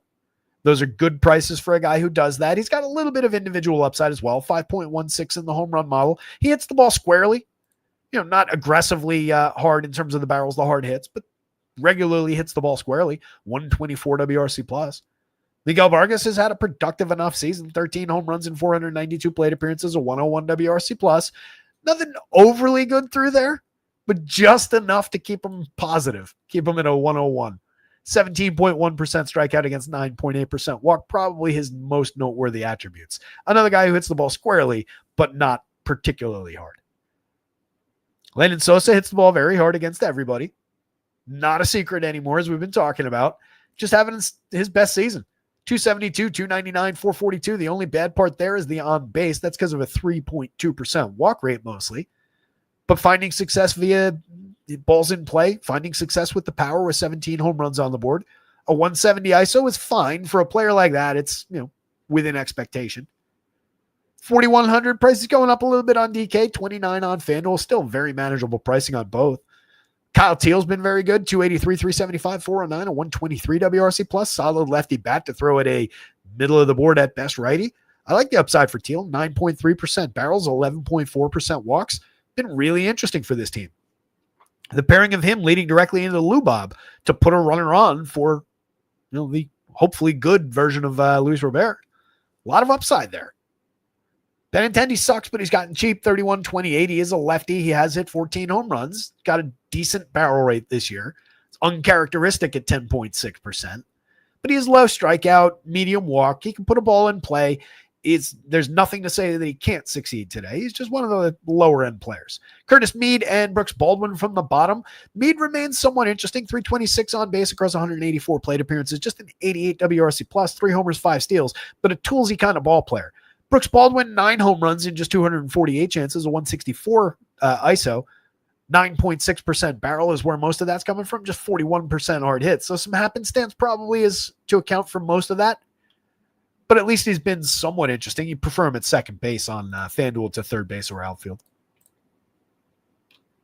On the Royals side, definitely want to use them to target Martin Perez here. Michael Garcia in the top spot if that's what we get, and it is because this lineup's confirmed now. You guys know we really like Michael Garcia on this show.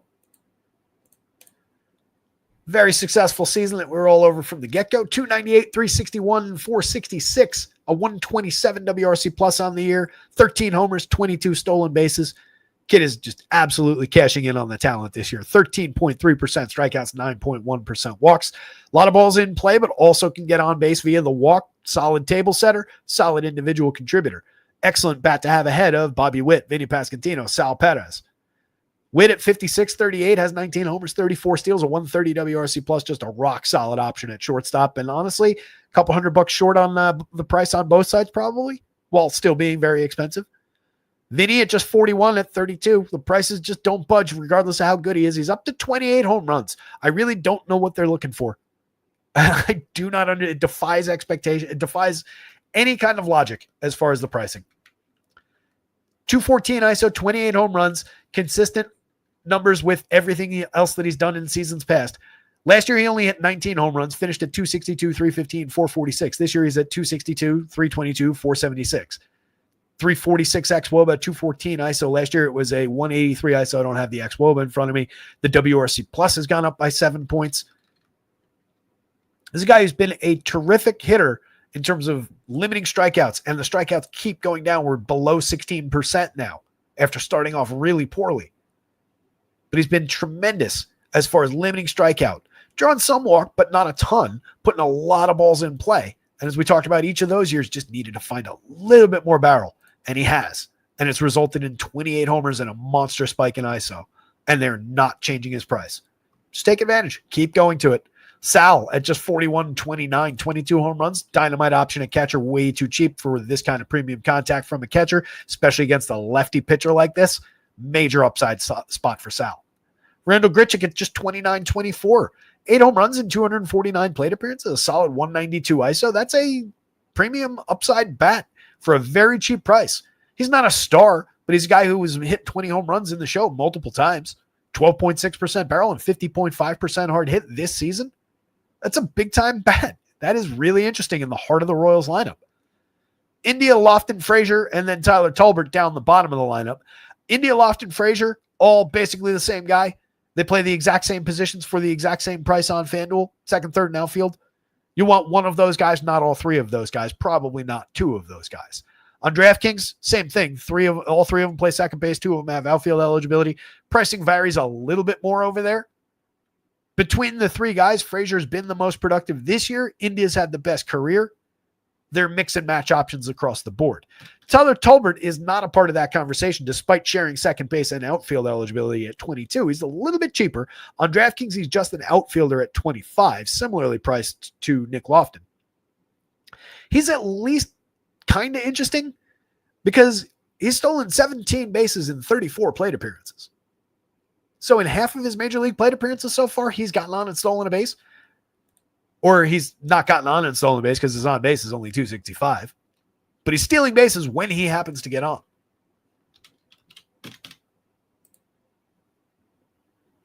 I know we looked him up the other day. Oddly had just 11 stolen bases and 115 plate appearances in AAA this year, but last season across the minor leagues, 462 AA plate appearances, stole 40 bases, finished the season with 48 across 552 plate appearances in AA and AAA. He's 26, or he was 26 for that. He's 27 now. Obviously can't really hit all that much, but if they're going to send him that aggressively, there's at least a little stolen base bonus maybe for very, very cheap hiding down the bottom of the lineup. That differentiates him a little bit from those 3 players. Doesn't necessarily make him better because he still needs to get on base, and I question how capable he is of doing that. But if he does get on base, he might give you more upside than those other 3 guys after that. Royals bats, White Sox bats, Michael Lorenzen, wouldn't play Martin Perez.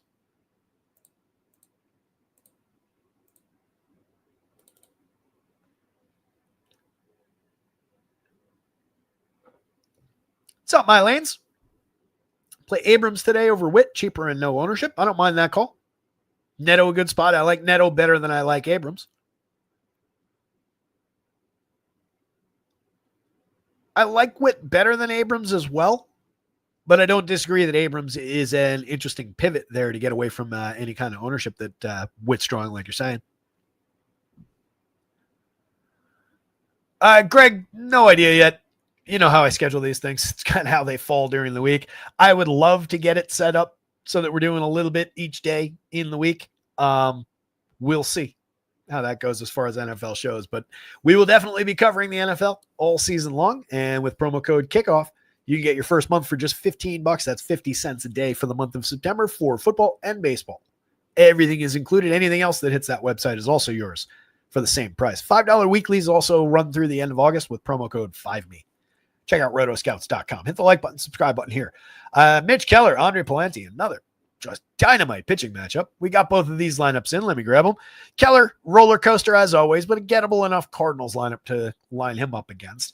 I can see getting through with some Mitch Keller. It's not the pretty play. It's not the comfy play.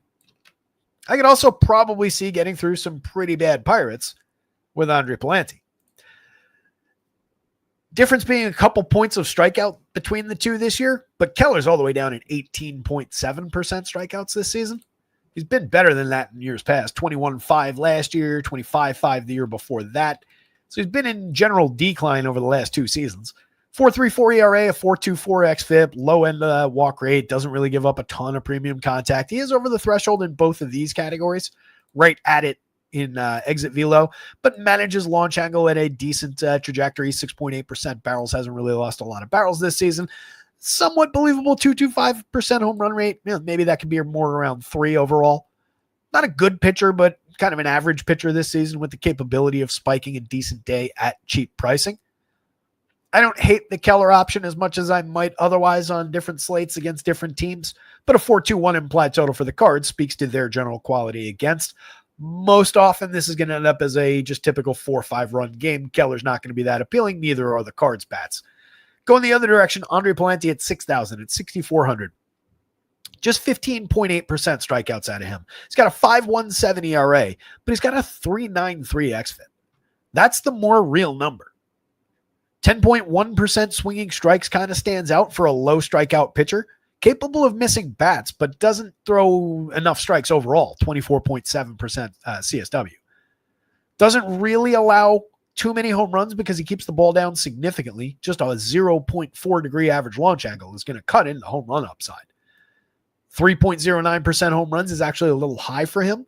Last year, it was 157 over 121 and a third on just 1.1 degrees of launch, 3.3% barrel. So you can see the barrel number has more than doubled. A few mistakes baked in this year and a little bit of happenstance. Year before, negative 11.5 degrees in relief work over 68 innings. It's a lot like Jose Soriano, just without the strikeout upside from a couple years ago. Soriano definitely gives you more in strikeout, but they do share this attribute of just keeping the ball down and taking the heart out of the power upside. If you're doing that to hitters like Jack Suwinski, O'Neal Cruz, love O'Neal Cruz, but if you're cutting out the home run, if you're cutting out the power a little bit and how much that might matter, you're limiting those hitters pretty severely. Nothing to say that a well-struck ball from O'Neal Cruz, who crushes pitches on a 7-degree launch angle, couldn't get through and go for a double. It's blazing fast. But it limits what the overall upside looks like. I don't like the option with Palante, but he's going up against one of the worst teams in baseball, one of the most targetable teams in baseball. He's capable of working deep into a game, and he's very, very cheap.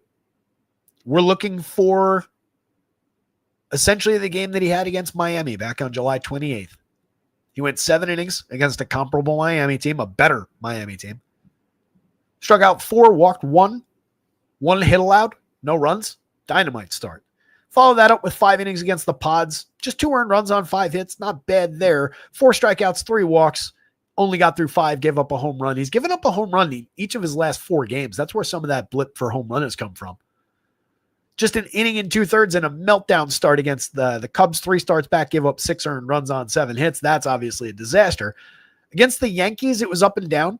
He gave up a homer in that game, 4 earned runs on 6 hits over just 5 innings, but he oddly struck out 8. That more speaks to the Yankees' free swinging nature that could come through today in a big way against Mackenzie Gore and give him some strikeouts than it does Andre Palante's ability to find strikeouts. That's that 10+% swinging strike rate kind of coming through and finishing hitters off against the Yankees. Rematch against the Marlins, he gave up 5 earned on 8 hits over 5 1/3. Wasn't particularly good in that one. But multiple 6-inning starts, 7-inning starts throughout the course of the season. He's finished the 7th, 1, 2, 3, 4, 5 in 5 of his 25 starts. Pitched into or through the 6th in a handful of others. So for depth, as a very cheap SP2 dart against, again, the low end Pirates, 24.2% strikeout rate might feed him a couple Ks. It's not a bad option. At worst, he's very, very playable. I do think the Pirates, a little bit playable against, though. They will have the opportunity to make some contact today. Jared Triolo from the top spot, 28.25, very cheap, but only slashing 218, 311, 351, 85 WRC plus. The xWOBA speaks to the underlying quality of the player. Draws a lot of walks, doesn't really strike out that much in general, but just a pretty weak 244 plate appearances. Very cheap, but not the best option at shortstop. Over here where you can put him in multiple positions, probably a little bit more value.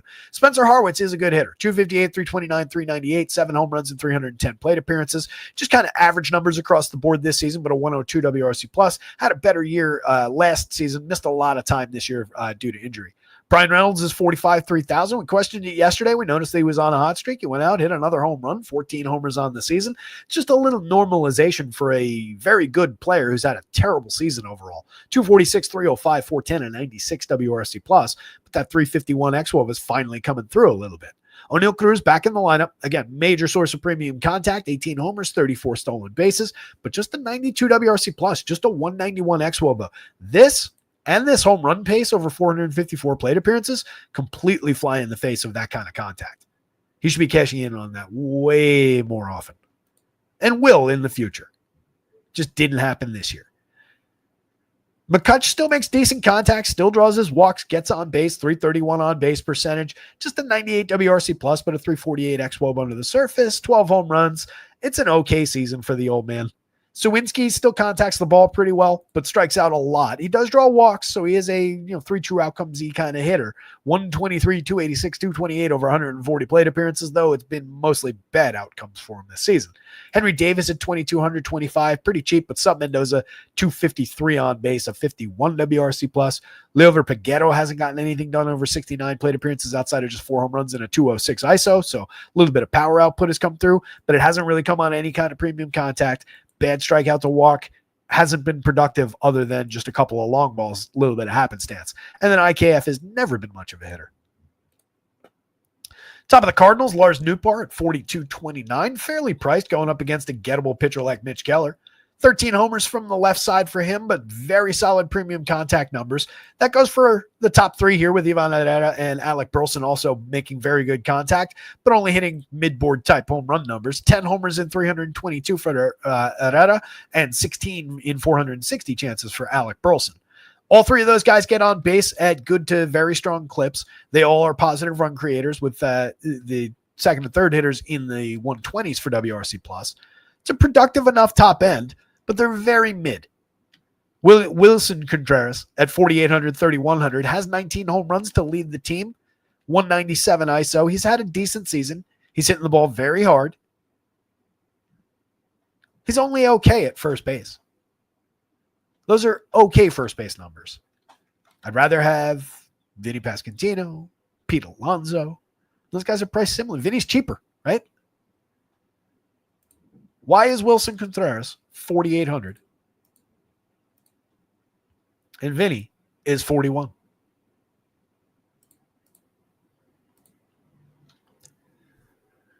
More barrels, higher WRC plus, lower ISO, lower home run total by 9. It's at least a conversation.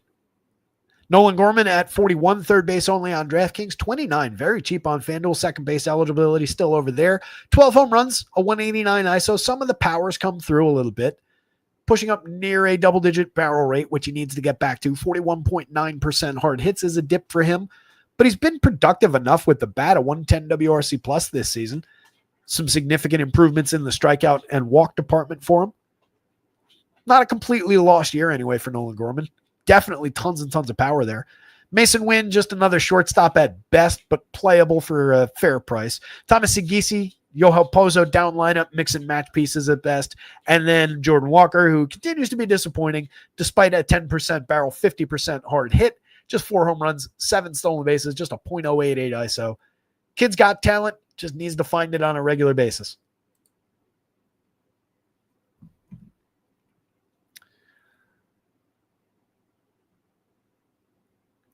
Man, this is a tough one. 3 pieces of this are difficult to rank.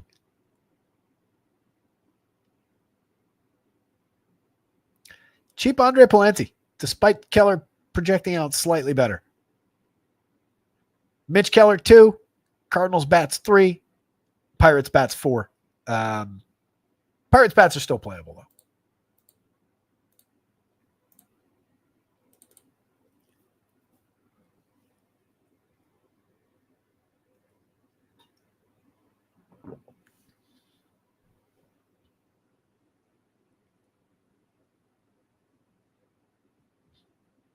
Yeah, Monty, Lubob's definitely picked up a lot since the All-Star break in general, and just the ongoing success against lefties all season long has kind of, helped him at least stay believable in a very problematic, first half and more.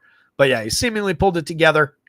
I think just being on a team that's doing a little bit better with a little bit brighter prospects going forward, definitely a part of that.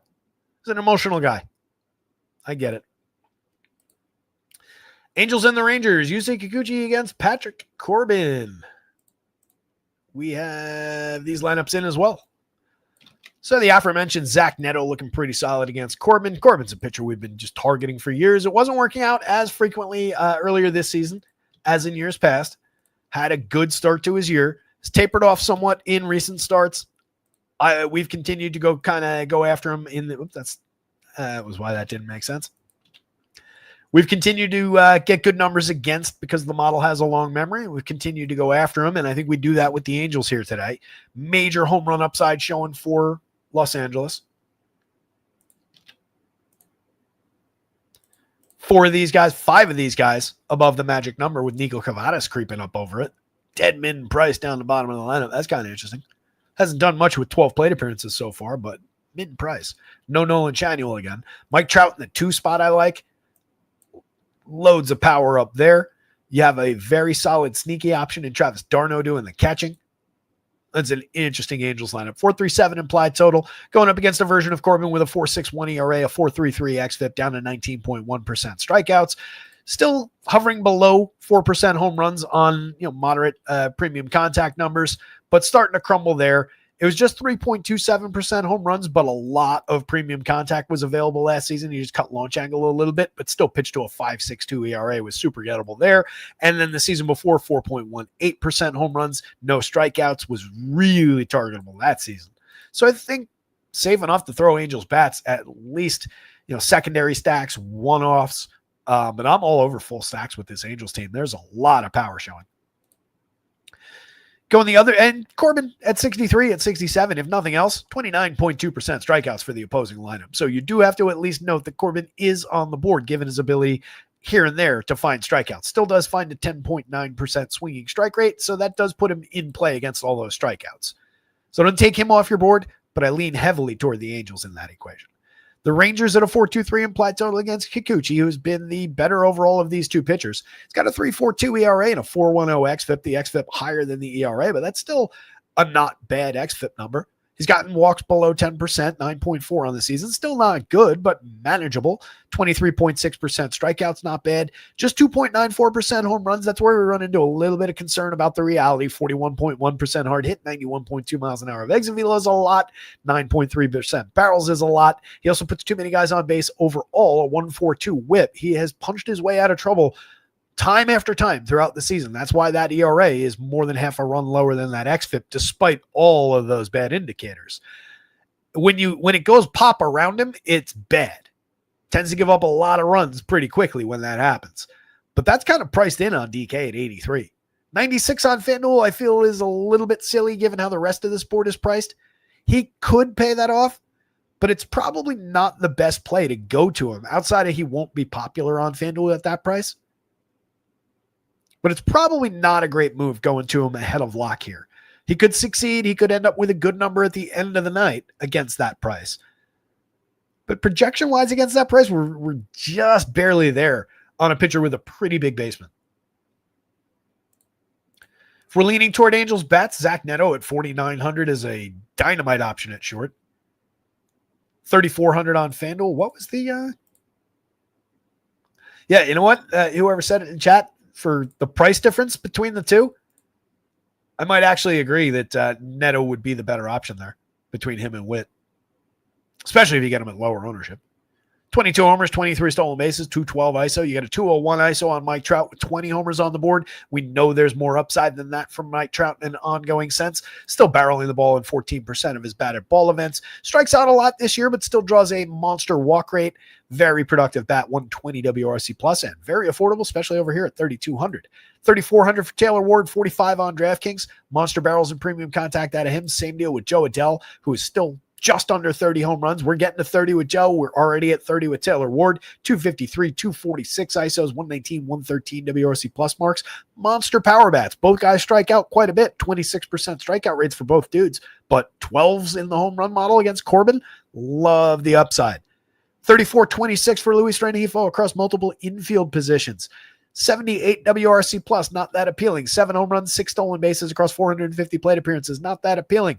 Last year's 300, 347, 417, on the other hand, 117 WRC plus, very appealing. Player's caught kind of somewhere in the middle right now, but he's very affordable in the heart of the lineup, in the heart of a desirable lineup against a gettable pitcher.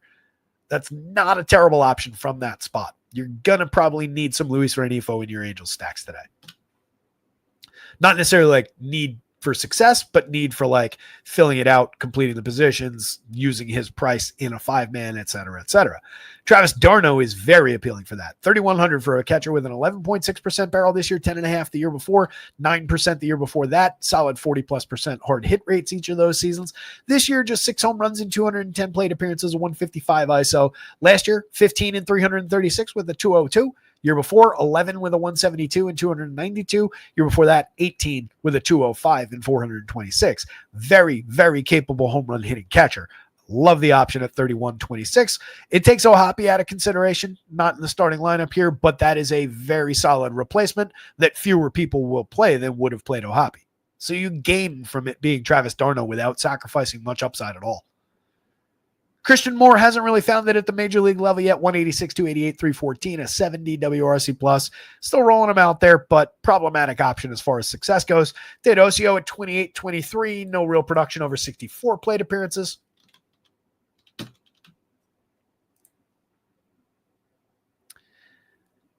In 462 AAA plate appearances last year, or excuse me, 462 AAA plate appearances as a 25-year-old last year. Hit just 5 home runs, but stole 40 bases. 276, 339, 418, just an 88 WRC plus, a 142 ISO. Too many strikeouts, not enough walks. That's Teodosio at the bottom. At best, a mix and match guy that you might get a stolen base bonus and a little wraparound quality out of. Cavadas is the guy down there. In 479 AAA plate appearances this season, 23 home runs, a 231 ISO, 228, 367, 459. Not much of an average hitter, but a solid on base, 3 true outcomes type. 31.3% strikeouts, but 15.2% walk in that sample. Last season, across 383 plate appearances, AAA, but 2 different organizations. 19 home runs, so a very similar home run pace. 257 ISO, excuse me. Enunciated the wrong number. 264, 399, 521, a 138 WRC plus, 33.9% strikeout, but 16.2% walk. That is an interesting hitter who just kind of fits right into what this team's theme is, and he's the dead min price, and you're not occupying first base with anyone else on this team, so you might as well use it. Premium contact, major upside there. We do not have access to minor league splits.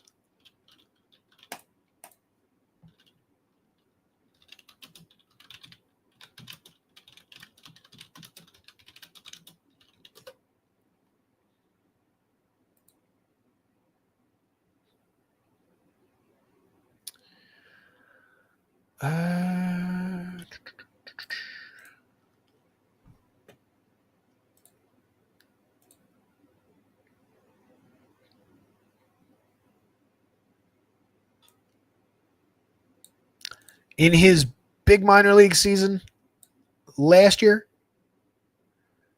lefty, 222, 343, 456, which is entirely within expectation for the 3 true outcomes nature of the hitter. 6 of those 23 home runs. That's in 90 plate appearances, 6 home runs.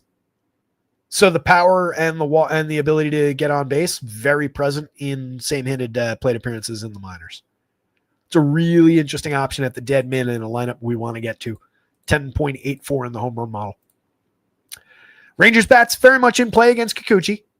Much as he's in play against them, especially on DK, that 83, they're coming back pretty cheap in their own right. Ezekiel Duran in the 2 spot today. Dead min price on DraftKings, 2,300 across 4 positions on FanDuel. It's had a bad year, 224, 276, 299, a 62 WRC plus over 146 plate appearances, but he's been a productive guy in the past. The 2 spot is entirely incorrect to have him in as far as just lineup construction, but this is a guy who 2 seasons ago from the bottom of the lineup went 276, 324, 443, created a run 7% better than average, hit 14 homers, stole 8 bases. Year before that, he was moderately productive, but an 82 WRC plus, Actually, I remembered that being a little bit better. It was really about that 2023 season. 2024 wasn't all that good, but fewer plate appearances. So at the min price, he's playable there.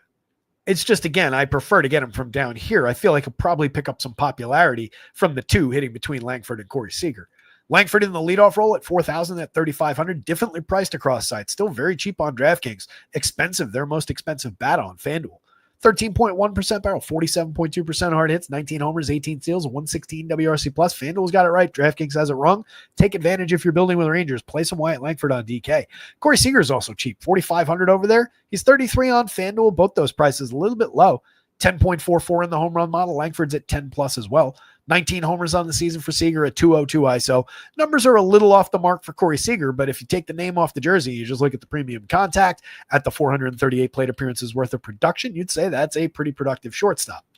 Adolis Garcia at 34-28 has had a productive few games since rejoining the lineup. 13 stolen bases, 17 homers on the season. Still just an 83 WRC plus. Disappointingly low numbers in both of these categories, but a very solid hitter in terms of the way that he connects with the baseball. A guy who's produced 30 home run average over 5 seasons running going back through the last 5 years. Not going to get there this year. Going to cut that number down somewhat this year, but still a interesting bat for as cheap as he's gotten hitting cleanup today. Josh Young at 31-25, 12 home runs. Way more productive hitter 2 years ago than he's been this season. Still a bat in there somewhere, but an 88 WRC plus. We're riding on the 44.3% hard hit rate and not much else if we're going to Young. But he's gotten really cheap for a guy, again, in a productive spot in the lineup, a righty bat against a vulnerable lefty. Cody Freeman, mix and match for very cheap, pretty unproductive 31 plate appearances so far. Higgy, if he happens to barrel the ball, can drive it for sure. 8 home runs on the board in 257 plate appearances. Looking more like the version who hit 10 consistently a couple seasons than he is the version who hit 17 homers last year, but he might spike a few more barrels along the way and kind of get between those two guys. Jonah Heim, second catcher in the lineup, mix and match quality, only 9 home runs this year. And then Michael Hellman rounding things out at 26-23. Another mix and match type down the bottom of the lineup. Weak bottom end. Final 4 bats in the Rangers lineup, not all that appealing. There's a lot of quality up at the top to throw at Yusei Kikuchi from the right side, plus Corey Seager. Angels bats, Rangers bats, Kikuchi, Corbin. Kikuchi and the Rangers bats are close, but that's very much a coin flip. Just depends on which version of Yusei Kikuchi ties those cleats today. And finally, we are at the Jordan Alvarez moment. This lineup is confirmed.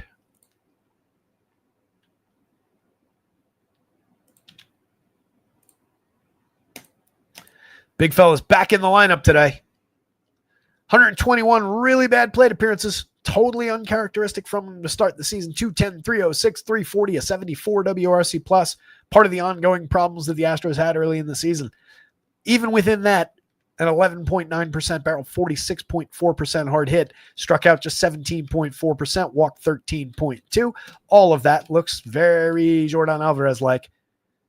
Previous years, 635 plate appearances last season, just slashed 308, 392, 567 with 35 home runs and a 259 ISO. Year before that, just 31 homers, a 290 ISO, a 170 WRC plus with a spectacular 293, 407, 583 slash line. Year before that one, 37 home runs, a 306 ISO, a 185 WRC plus, 37 homers with a 306, 406, 613 slash line. This is very legitimately just one of the best hitters in baseball, full stop. And he's only 4,500, 3,000 today. Sits behind Jose Altuve at 55-31. Altuve's had a great year, and now he gets his buddy back in the lineup. Has another one of his buddies back in the lineup above him in Carlos Correa, who rejoined this team at the trade deadline. It's a tremendous 3-man stretch. You get an overperforming, but admittedly now talented Jeremy Pena to lead things off. You get Christian Walker, who's underperformed, but has been kind of coming on a little bit. He's up to 19 home runs all of a sudden. Jesus Sanchez, who's always been an interesting bat. Victor Caratini, very cheap, who's always been an interesting bat. And then these two guys at the bottom of the lineup. It's a killer spot for the Astros against Tanner Gordon, who, even with a little bit of success in a couple spots, this literally might as well be a batting tee for this team. 13.2% strikeouts, 4.9% walks. It's nothing but contact. 8.5% barrels, fly ball trajectory, 42.4% hard hits, 90.7 miles an hour of exit velo. I have no idea how he's sub 3% home runs. Pitching to a 7.11 ERA and a 4.73 xFIP. Jordan Alvarez already has a home run in this game. 10.66 in the home run model. You've got multiple other guys at solid numbers. Jose Altuve, it wouldn't have shocked me if he had been above, if Christian Walker had come in above. You could argue for a little bit more home run upside for the Astros. Monster spot for them. Pena, again, at 306, 365, 477. I do still believe that he's probably overperforming his actual talent, but it's been season-long overperformance, and the 351 xWOBA says it's very, very real. So I might just be wrong on that one. Low strikeout, medium walk rate, a lot of well-struck balls in play. Carlos Correa never stopped hitting the ball hard. Lost a little bit of barrel. It's brought the price way down. 4,000 at third base, 2,800 shortstop and third base eligible on FanDuel. 10 home runs, a 336 on base, a 108 WRC plus. Been tremendous. Altuve's got 22 homers, a 180 ISO, a 119 WRC plus. Again, Walker up to 19 homers, just a 169 ISO, but the xWOBA at 322 has kind of come around a little bit, indicating a little bit of positive momentum. 12.7% barrel and 45.9% hard hit. He never stopped hitting the ball hard. Jesus Sanchez has always hit the ball very hard. Mixed results over time. This season, he's at 253, 11, 410 with 11 homers and a 160 ISO. Last year, hitting the ball similarly hard, 252, 313, 417 with a 166 and 18 home runs. Year before that, just 14, and again, similar extra premium contact. That's all with the Marlins. I expect ongoing development from a kid who's already a pretty decent hitter with this Astros organization. That's a really interesting bat. He's only 26 on FanDuel, 43 a little higher on DraftKings. Caratini, 7.8% barrel, 40% hard hit, right around expectations, 11 home runs in 327 plate appearances, 156 ISO. Dude's just good. Mauricio Dubon is a mix and match infielder, but 252, 297, 379. He can get the job done from time to time. Not a ton of quality, but multiple positions for a very cheap price on both sites. And then Jacob Melton is not all that present at the bottom of the lineup. On the Rockies end of things, they're going up against the best pitcher on the slate in Hunter Brown. Brown comes in with a 2.36 ERA, a 3.08 xFIP, 29.3% strikeouts on the season, allowing just a 2.07% home run because look what he does to hard hits and exit velo.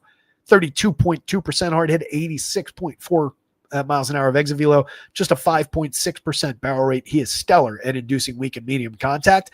He can victimize this Rockies lineup. 22.4% strikeouts for this team, but their primary hitters through that stretch, that's a 25.4% strikeout rate for Moniak, Goodman, Beck, Doyle, and Tovar. Again, they're key hitters.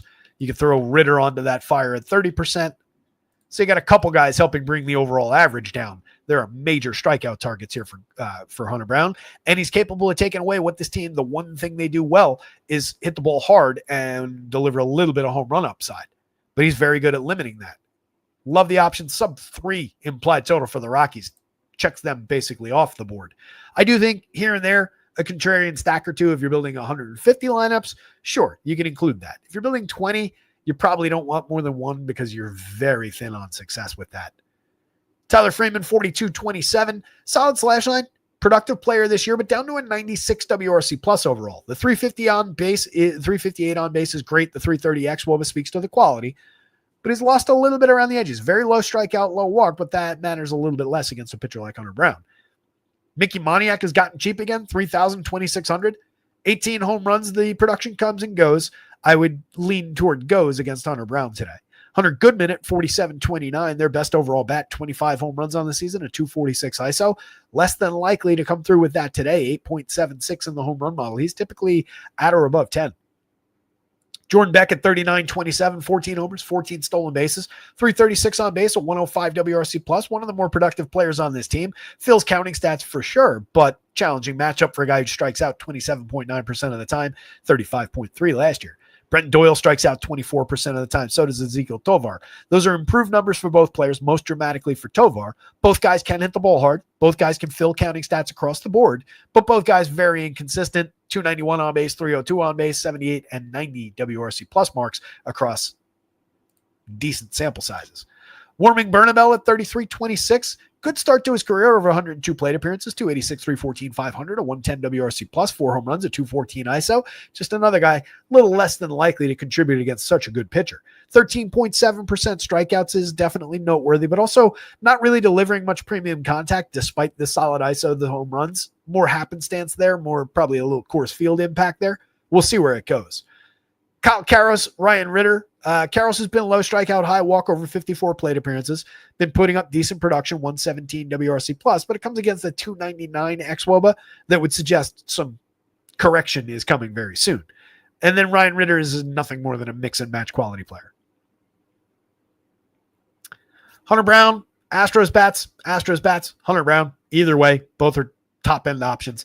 I wouldn't honestly play very much from the Rockies, maybe a share or two of their bats. And then you're just really playing up in this territory. But pretty low end spot for anything wearing purple today.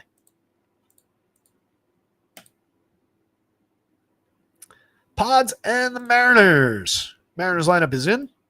Padres is not.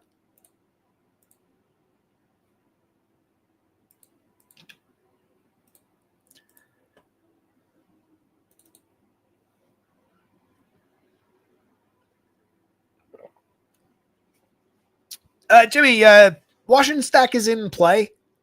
Not the top end option on the board, certainly.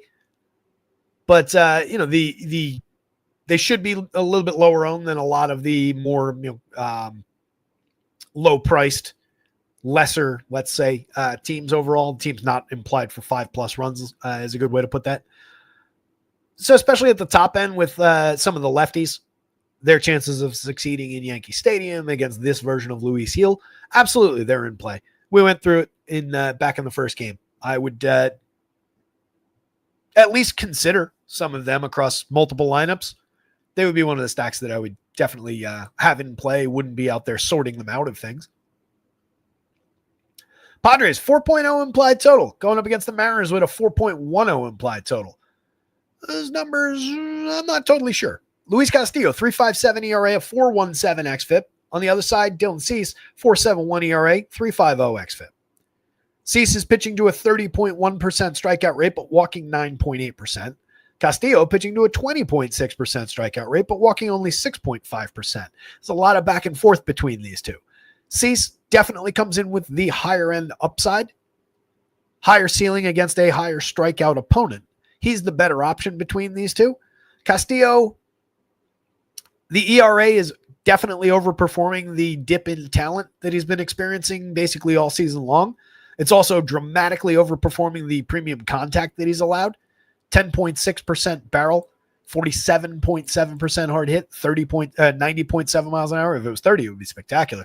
90.7 miles an hour of exit velo. We're dramatically over the market, all three of those. 3.08% home run, a little bit lucky.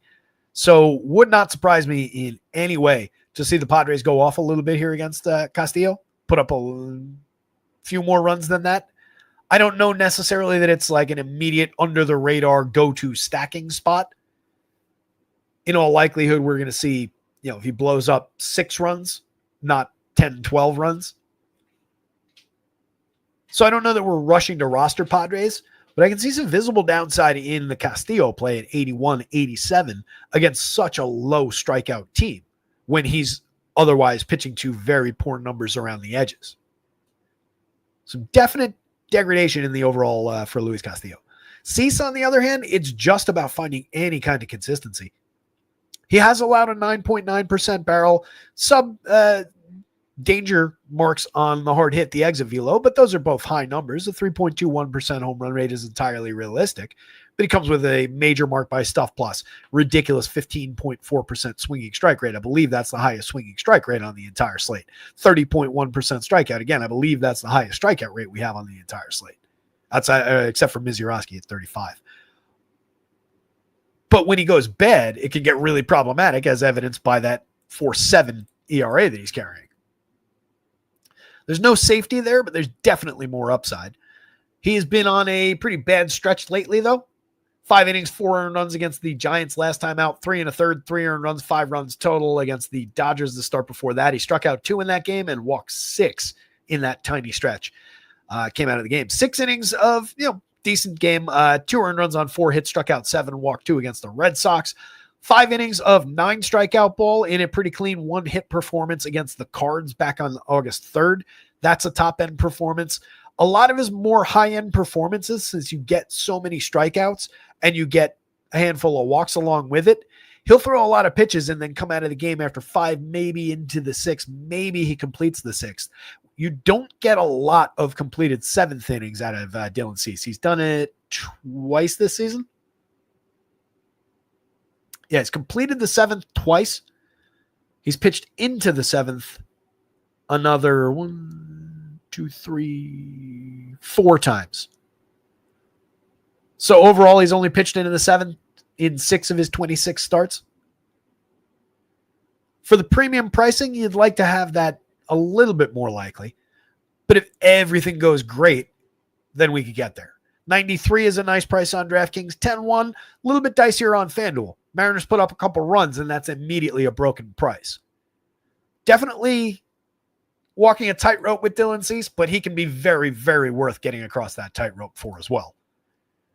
Pods bats Fernando Tatis in the top spot at 5,000, 3,500. They're going to wait till like September 27th, and then they're going to move Tatis to the 2 and Arraez to the 1. I just know it just because we've been talking about it all year. But if they continue to roll it out like this, I continue to like it less than it ought to be. Tatis, he hit his 18th home run. How about that? I missed that. That must have come yesterday. He was stuck at 17 for the longest time. Up to 18, maybe he goes on a little tear here to end the season. He's still a phenomenal player, makes great contact, well worth the reduced salaries at 5,000, 3,500. Luis Arraez as a table setter is in play, 286, 320, 393. It's a down season overall for him, though. Just a 290 XWOW, 102 WRC plus overall. Doesn't hit the ball hard, just doesn't strike out, doesn't draw walks, so everything is in play, and he just has to beat it to first base. Manny Machado at 48, 34, 21 home runs, 12 stolen bases, monster season out of Manny. Always in play at third base.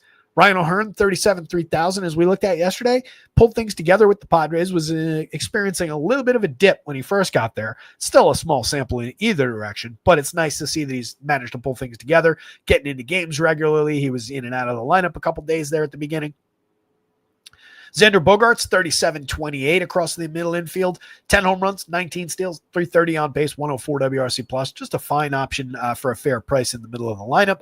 Sheets, Ramon Laureano, Jake Cronenworth, all very, very playable. Between the 3, Laureano by far having the best season. 297, 360, 542, 20 home runs after hitting another one yesterday. 13.3% barrel, 49% hard hit. I think I talked about the paperwork mistake that Travis and Chris made. My immediate competition for first base with Ramon Laureano in the Dynasty League.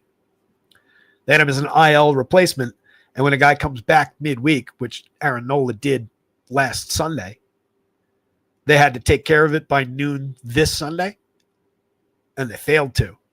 So I claimed Ramon Laureano with an email exactly at noon. If it was noon and 1 second, I sent it too late. It was exactly at the stroke of noon when they didn't claim him, or when they didn't make their pickup to keep him. Already cashed in a home run for it. More importantly, took some OPS upside away from them.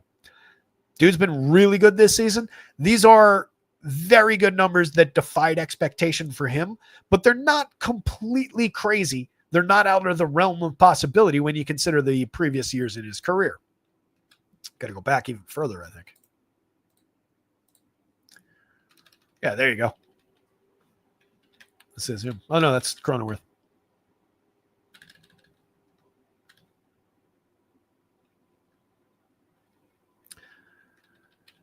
14 home runs, 12 stolen bases, a 196 ISO, a 111 WRC plus back in 2021. You have to go back even further than that. 24 home runs, over 481 plate appearances with 13 stolen bases back in 2019. Had a 233 ISO that year. So again, that's just to illustrate that like this isn't completely out of nowhere. It's just a return to form that we probably didn't think was going to happen ever again. So it's been an ongoing nice ride. 4,000, 3,000. It's not like you're paying a tax for anything that he's already done this season. Just take advantage. It's a very affordable, talented outfielder. Cronenworth is a solid mix and match option at second base on both sides. Wouldn't play him at first, but you don't have to.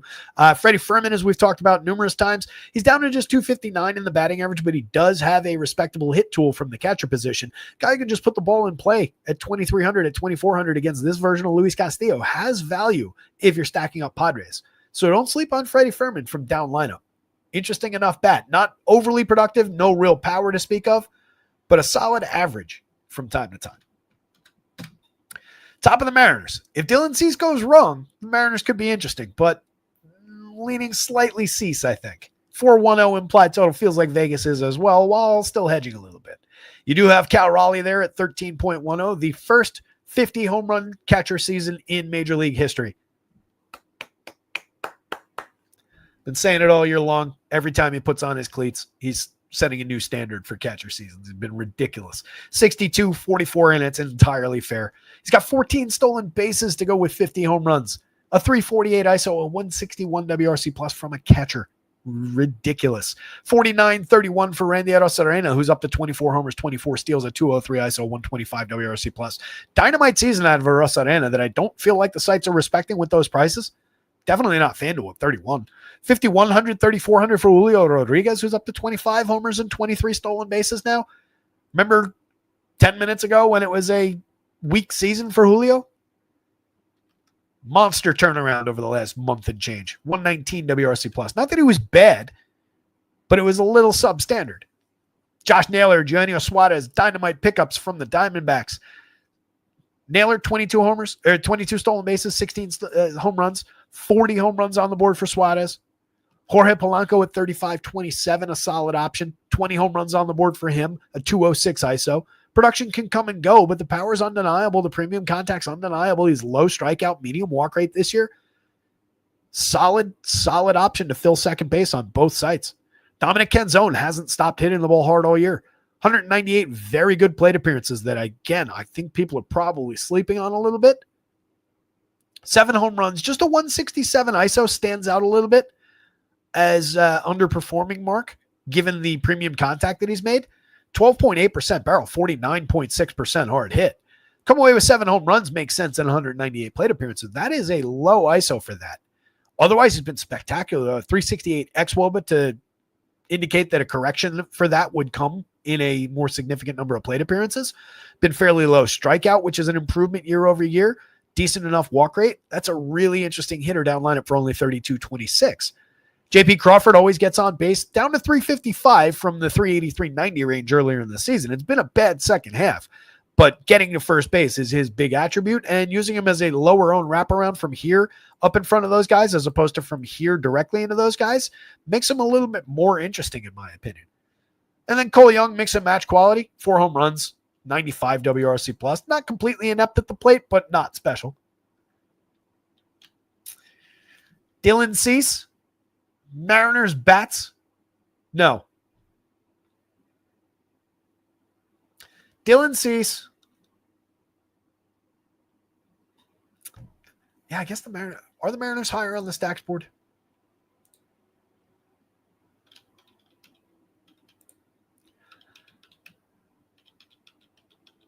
They're right next to each other. They're 10-11 on both boards. Mariners are pulling more home run upside. Yeah, Dylan Cease, Mariners bats, Padres bats, Luis Castillo. All 4 things are in play, but I think Castillo makes sense to have him as the lowest end option, especially just the low strikeout nature against the Pods, against what he's doing with the strikeout numbers this year are really concerning me when they can get that kind of contact against.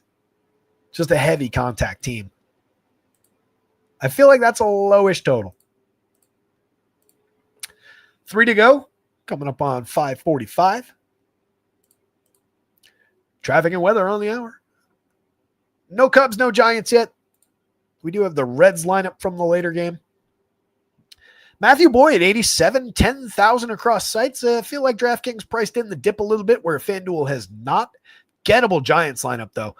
In 1,297 plate appearances for this active roster against left-handed pitching, they're slashing a collective. And again, this is the full active roster, but that's a collective 209, 275, 340 slash line with a 132 ISO and a 74 WRC plus. That's atrocious.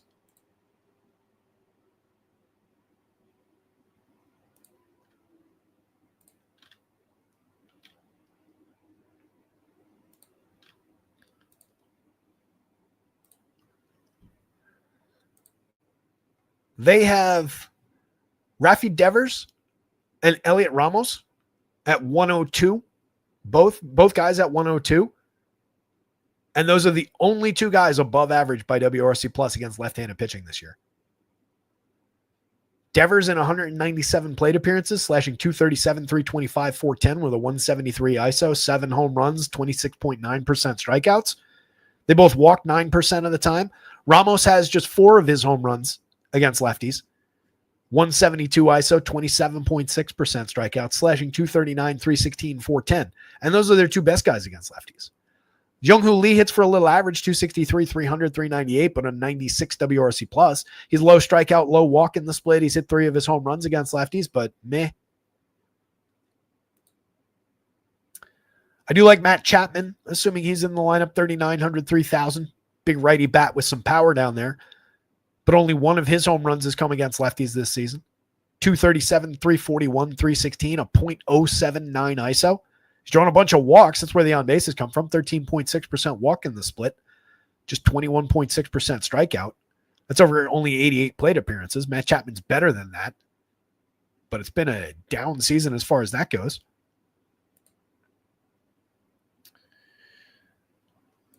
Adames in 141 plate appearances against lefties this year does have 7 home runs and a 203 ISO. But slashing 179, 262, 382 with an 80 WRC plus, 28.4% strikeouts. Maybe a little power on deck for Willy Adames, but a lot of low-end performance overall. Wilmer, guy who used to be a go-to option against lefties. 4 of his home runs in 122 plate appearances, just a 124 ISO, 239, 287, 363, and 84 WRC plus. Luis Matos, 172, 197, 453, and 66 chances. Does have 5 home runs against lefties and only 66 plate appearances. Maybe a little sneaky down lineup. 5.31 in the home run model today. So out of his 7 overall home runs, 6 of them have come in only a handful of plate appearances. Or 5 of them, excuse me. This is a low-end team against lefties. So solid opportunity for Matthew Boyd to get on the board with a pretty significant number. As mentioned, scuffling a little bit more in recent games. 5 1/3, 4 earned runs against Milwaukee the last time out. 3 strikeouts, 3 walks. 7 innings of 2-run ball. Only 2 hits allowed at Toronto. Pretty decent start there. Struck out 5, walked 1. Strikeouts are a little bit low against Toronto for everybody, so that's an okay start. 5 innings of 3-run ball. 7 hits allowed. Just 3 strikeouts and no walks against St. Louis. Limited productivity there. 7 innings against Baltimore. 4 hit them, no runs, 8 strikeouts. Very solid game in that one. But then a 5-inning game on July 28th against Milwaukee. 5 earned runs on 6 hits over 5. Struck out just 2 and walked 5. Maybe he just doesn't like pitching against the Brewers, which would be problematic for the Cubs. But 8,700 feels like a great opportunity on DraftKings today against this team. Overall for the season, he's got a 2.61 ERA, but a 3.93 xFIP. That speaks to how he's been overperforming his talent. 22.1% Ks against a 5.7% walk. Terrific little strikeout to walk ratio, while being an average strikeout rate overall as a ratio. That's solid. Very, very usable pitcher here. Verlander on the other side, 68.71, 20.2% strikeout rate, a 4.64 ERA, a 4.54 xFIP. Meh. He hasn't been tragic, but he's also not been Justin Verlander anymore. What are the difference between those numbers and, say, Mitch Keller? Right? We're not getting much here. 68.71. He's playable, but you're really only just like, I remember when Justin Verlander was really good. It's nostalgia, right? There's not a lot of upside. 4.02 implied total for the Cubs. I'm sorry. That feels a little bit low. We're seeing them with better fantasy production than that. Power upside. Excellent at sequencing. Excellent at getting on base. Against a version of Justin Verlander that has a 1.44 whip over 22 starts. This Cubs team is just designed to beat this pitcher.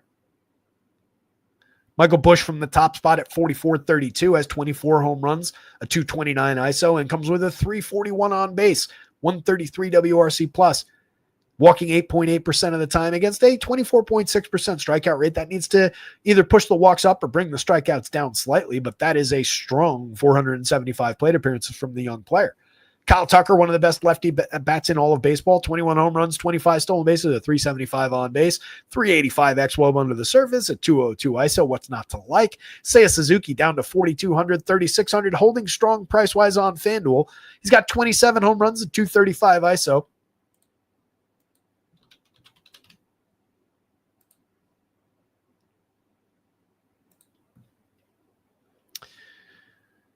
He has not homered since August 6th, and prior to that, he had not homered since July 18th, which means that since the All-Star break, or essentially since I traded for him, he's slashing 181, 312, 259, 72 WRC plus, and 2 home runs, 0.078 ISO. Not exactly the guy I traded for. When the other guy in that trade was Matt Olson, who has similarly underperformed since then, not getting quite the return I wanted. Still a big bat in this lineup. Monster premium contact upside. Again, FanDuel's price is still pretty high for the dip. They're not pricing in any discount for that dip. DraftKings dramatically did. Pete Armstrong, 47.35. That price on DK has definitely come down. He's hit a little bit of a slide as well. 28 home runs, 30 stolen bases.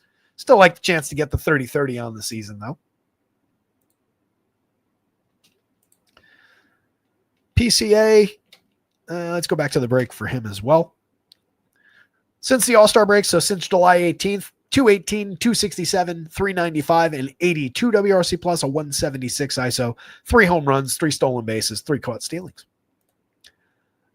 Just because they've gone through it over the last month or whatever, in no way is that predictive for this spot. You absolutely want both Suzuki and PCA in your Cub stack if you can figure out how to roster them and afford them. Carson Kelly, good option at 37.27, 13 home runs and 337 chances, a solid 182 ISO. Unspectacular, but solid. 16.9% strikeout, 11.9% walk. You can do a lot worse than that at the catcher spot. Ian Happ, 13.4% walks. He's hit 16 home runs. He's getting on at a 330 clip. He's back up to a 103 WRC plus. Very productive bat. Hits the ball squarely all the time. Lost his spot in the leadoff spot back when he was sliding. Now that he's reclaimed a lot of that on base, maybe they move him back up at some point. Nico, Matt Shaw, mix and match options down lineup. Nico steals bases, gets on at a 340 clip. I like the pairing of him and Dansby Swanson if you got no other options to fill out second base and shortstop. Dansby still hits the ball very hard. He's hit 18 home runs. He's added 10 stolen bases this year. Just a 95 WRC plus and a 159 ISO, but those are flying in the face of that 351 xWOBA that says this is real and that he should be performing a little bit better in the slash line than he is. We went through the Giants on those splits. That's really all I got to say about them. If you're going in that direction, Elliot Ramos and Rafi Devers, absolutes. They're only 2 positive WRC plus players against lefties. And then Willy Adames for the power upside. I could take or leave Wilmer. I could take or leave Casey Schmidt. I would definitely want Matt Chapman in there. And I would probably take Luis Matos for the wild card play. And if you do it that way, you're those 3, Chapman and Matos, and I'm only paying $37.40 a piece, $18.7 total for the 5-man. So bad as they've been against lefties, there's at least an argument to be made for that being a discount worthy, discounted, worthwhile stack to consider, at least in, small form. 356 implied total, pitcher friendly ballpark, lot working against them for sure. But those are reasonable options to throw at a pitcher like Matthew Boyd. Again, there are lefties and there are lefties, and Matthew Boyd is the lower end of those. That said, Matthew Boyd, Cubs bats, Giants bats, Justin Verlander. And now we get to the bandbox.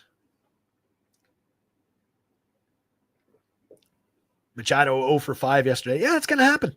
Francisco Lindor went 0 for 6 yesterday. That's worse. It's baseball. It's going to happen a lot. You have to, with baseball, and I know, Jim, that you know this. I'm not actually lecturing you, but it's a worthwhile talking point. You have to expect that these guys are most of the time going to fail. That is what baseball is. It is a game that is designed around failure. If you succeed at a 30% clip as a hitter, you are very likely going to the Hall of Fame in this sport. If you succeed 1/3 of the time as a hitter, for your career, if you hit 333, you're absolutely going to the Hall of Fame. With a variety of ways to succeed, obviously. It's not all about batting average, but that's the easiest way to boil that down. It's why they play the games, as they say.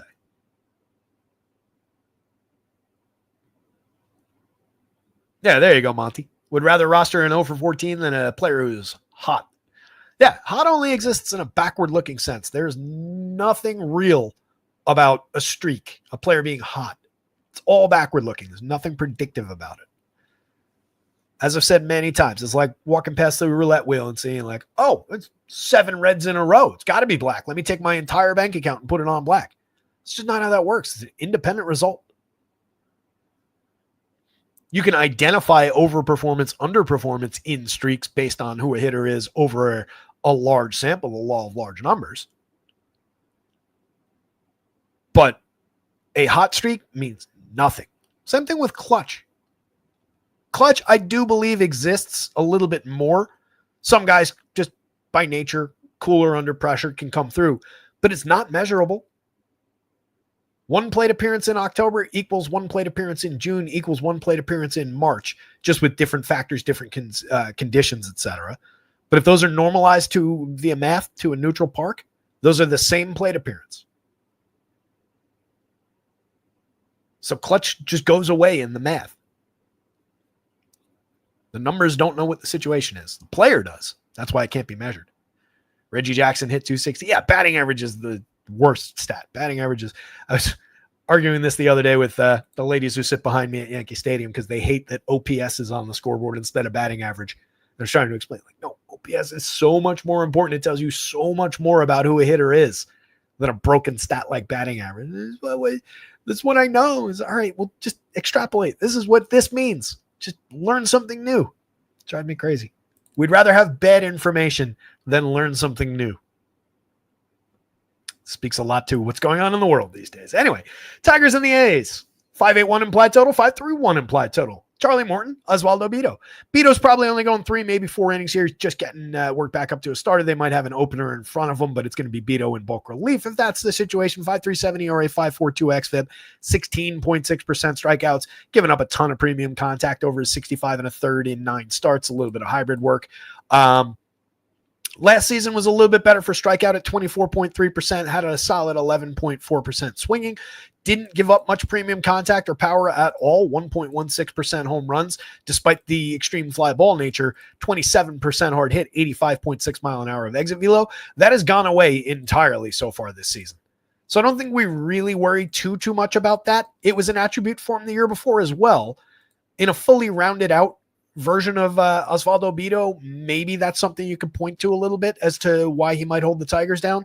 I just don't think we're dealing with that guy today. I don't think we're playing him at 5, at 74. We're certainly not on FanDuel. He doesn't project well at all. Tigers, monster upside against. He is having a little impact, given those numbers, on the home run model numbers for the Tigers.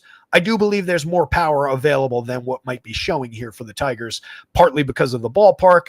It's quantified in here, but it's a little bit difficult with this minor league ballpark and no numerous years worth of history to get the ballpark factor numbers wrong, or right. To get them wrong, it's easy. And Bido's previous seasons of just keeping so much hard hit, so much exit velo off the board have that impact. So just bear that in mind as you're rostering out Tigers. Know that there's even more home run upside than the already solid enough home run numbers that are showing. Charlie pitching to a 23.3% strikeout, a 5.09 ERA, but a 4.24 xFIP that looks a little bit cleaner, 11.6% swinging strikes. He could still find some Ks along the way. This A's lineup does have a 25.7% strikeout rate. Part of that pushed up by 53.1 by Zach Geloff, who's back in our lives. 7.5% to offset that. So I think it's a pretty fair 25.7. Maybe Charlie gets through on a few Ks.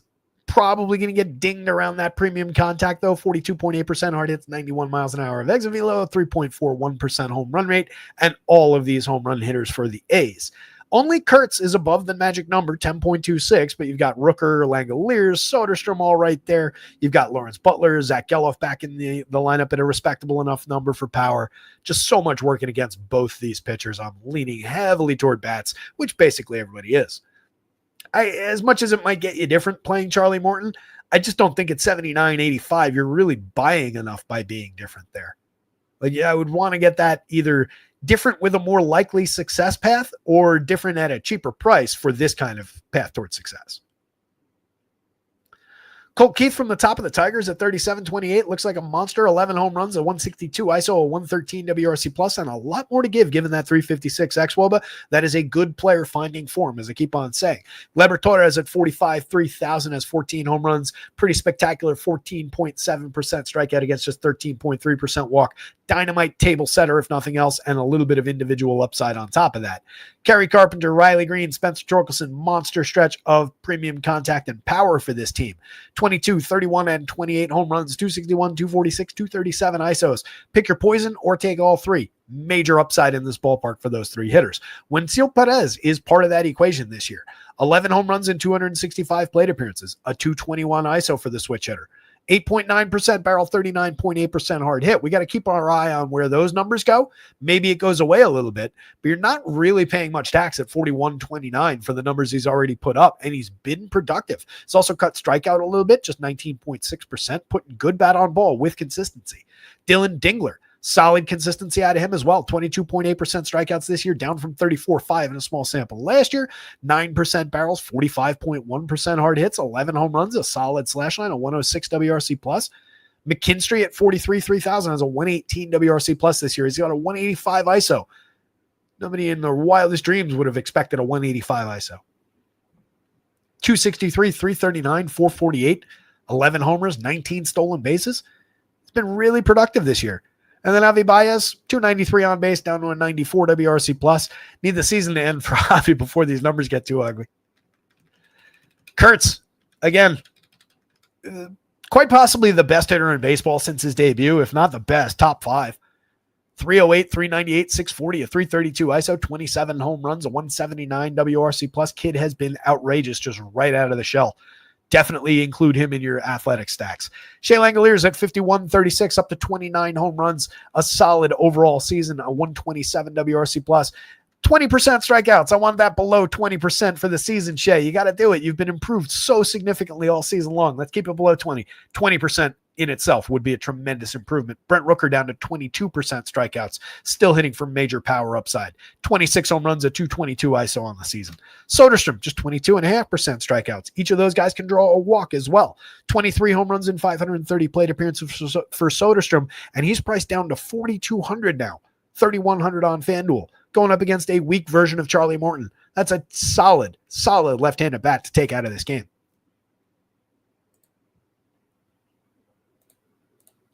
Just wanted to double check, make sure we didn't get the lineups in.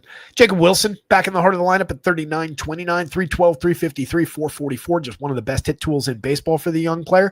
Easy to reach. He's also hit 11 home runs, a little bit of situational power, very low strikeout, low walk. So just a lot of balls in play, a lot of good contact out of him. Lawrence Butler underperforming the talent on the season, but does have a lot of good counting stat numbers. Those 4 categories, pretty solid. 17 homers and stolen bases, a lot of runs, a lot of ribbies. That'll work. 32-21 for Zach Geloff, very cheap at both on both sides, but particularly on FanDuel at second base. 32 completely inept plate appearances so far this year. Last year, 17 home runs and 25 stolen bases and 547 chances. Bad slash line overall, just an 82 WRC plus, but decent for counting stats that season. 14 homers, 14 stolen bases, and only 300 chances the year before. The 237 ISO and a 133 WRC plus as a rookie back in 2023. Major upside from Zach Geloff hiding down lineup if he's in the lineup at all. JJ Bleday, down season overall, 301 on base, 10 home runs, mix and match quality guy. Brett Harris, mix and match at a cheap price. Sub Mendoza so far. We just got this lineup in. It is exactly the same. It is this lineup, which is good. You don't have to hear me talk through it again.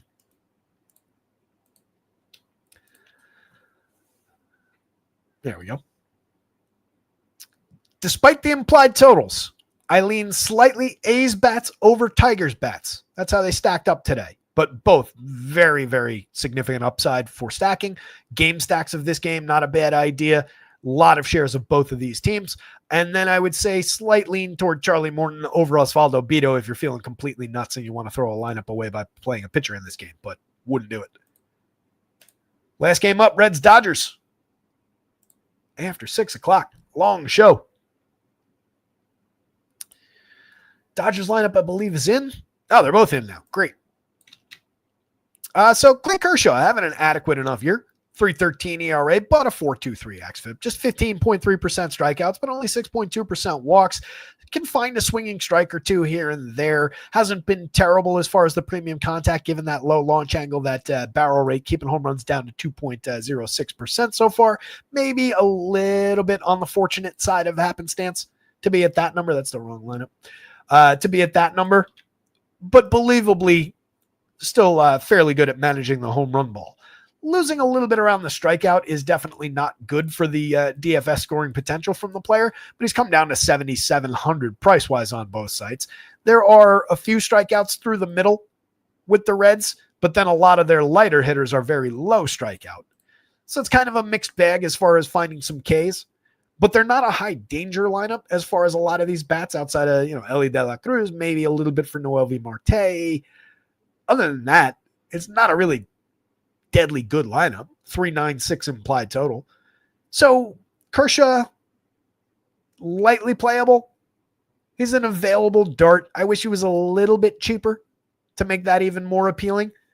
But he's there. He's playable. Wouldn't stun me if he had a quality 5 and change. Last time out, 5 2/3 of 3-run ball, struck out just 3, walked 1 against Colorado. That's at Coors Field, though. Game before that, 3 straight 6-inning games and allowed just 2 earned runs over the 18 innings. That was against the Padres, the Blue Jays, and the Rays. It's 3 pretty good starts. Struck out just a total of 10 hitters across the 3 starts, though. That's 10 out of, 67 hitters. So, again, not great for the strikeout upside anymore, but probably appropriately priced to get through 6 innings against this Reds team and could limit the damage. Nick Martinez on the other side at 7,000 at 6,900. I don't really see much reason to play. Bad rating by Stuff Plus. He is decent at limiting hard hits and exit velo, inducing weak and medium contact, but he doesn't really find any strikeouts. He's still giving up a 3.36% home run rate on all these fly balls, and these Dodgers do have some pretty significant home run bats. 4.59 ERA, a 4.41 xFIP, putting too many guys on base, even though he doesn't really walk anybody. Just a kind of downside targetable pitcher, high contact pitcher. Dodgers at a 5.15 total kind of speaks to that. Starting at the Reds lineup, 3,600, 2,800 for Spencer Steer in the leadoff role. At least a little bit interesting. Capable of putting good wood on the ball from time to time. Hasn't done so too regularly this season, but does have 16 home runs and 482 plate appearances. Also has only a 161 ISO and an ugly 291 xWOBA to go with that. Noel V. Marte, 10 home runs, a solid slash line and 238 chances, a 214 ISO. Creating runs 27% better than average by WRC+. Probably number 2 in terms of priority behind Elly De La Cruz at 53.38. Elly's the go-to man here. Tremendous for counting stats. Even in a fine but not spectacular overall season, that's a lot of production for DFS. 273, 345, 454. Just a 181 ISO is the glaring thing there. 337 xWOBA, 114 WRC+. He's tremendous. Miguel Andujar, very solid hit tool, 310, 348, 472. Flashed a little bit of power when he first arrived in Cincinnati. We'll watch where that goes, but the power's been out for multiple seasons now, and he's barely been able to hang on to a major league job. So just hitting for average is enough out of Miguel Andujar in the middle of the lineup. Very cheap option. Like him better for multiple positions on FanDuel and on DraftKings at just first base. Austin Hayes in the outfield, capable enough against the lefty. He's got 10 home runs on the board, a 178 ISO, but this is just another outfielder type numbers. Jose Trevino, not much of a hitter. Ke'Bryan Hayes hits the ball squarely, but never finds results for it. Very, very cheap at third base. Santiago Espinal, light hitting, low strikeout, low walk, just put the ball in play type, but never really finds much success for it. And then Matty McClain just underperforming his talent in an ongoing sense. 11 homers, 16 steals. Okay for counting stats, but that's about it. Top of the Dodgers, Shohei Ohtani, where he belongs. 45 home runs, 17 stolen bases. Just ridiculous. Pay any price for Ohtani against basically anybody, and especially against Nick Martinez, and you get a little bit of discount on basically everybody else in this somewhat underperforming Dodgers lineup.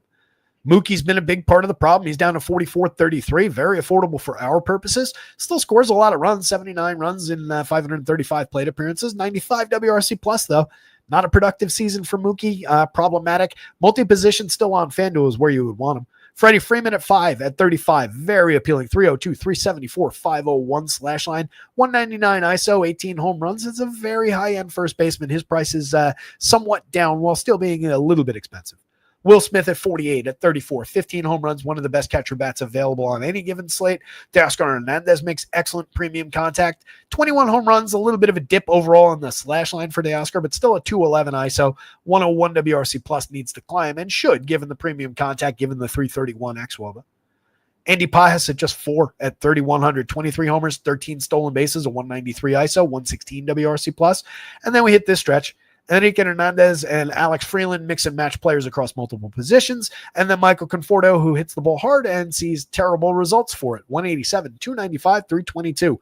One of these days, that one's going to work out. Just 9 home runs this season. Has not been a frequent contributor. Playable, but very low end. Dodgers bats, Kershaw, Reds bats, don't play Nick Martinez. And that, gang, is the end of the show. Appreciate all you guys. There's your pitching board one last time. Hunter Brown again, offset at the top. Very believable Matthew Boyd in the 2 spot, especially at that low price on DraftKings. And then we hit just risky stretches. No promises with Dylan Cease or Yusei Kikuchi, but both guys capable of strong games. Cease is the by far better pitcher on the between all those guys after the top couple spots. Top strikeout option on the board if things go to plan, but a lot of visible downside. Kikuchi, tough spot. 83 is the right price. Luzardo, very challenging matchup that just broke a better pitcher last night. Bassett, no faith against the Twins, but very playable, especially at the DK price. Kinsey Gore, same thing at 85 on DraftKings. Luis Hill, I like on both sides. Good price. Manaya, risky. Not a lot of upside for innings. Castillo, a lot of downside against the low strikeout pods that we talked through. Miz, not going to pitch more than 80-ish pitches, I don't think. Keller, Verlander, Kershaw, Pfaadt, plenty. It gets real ugly real fast. Thank you, Monty. I appreciate it. Greg, appreciate you too. We'll wind things down by saying one last time, hit the like button. Subscribe to the channel if you haven't before. Check out rotoscouts.com if you're new here. Sign up over at the site. Everything's under $1 a day, standard. No per sport fees, access to everything. And we're running promos right now. $5 weekly plans through the end of August with promo code 5ME. And if you use promo code KICKOFF on a monthly, your first month is only $15. That means it's 50 cents a day for the month of September, and you get football and baseball for it. So check it out over at rotoscouts.com, guys. Good luck out there tonight. Somebody go win something. Share those results when you do at Rotoscouts on Twitter. Free premium Discord linked in the description below this video alongside all the site links. Go get them, gang. We'll see you tomorrow for more on a Wednesday. Later.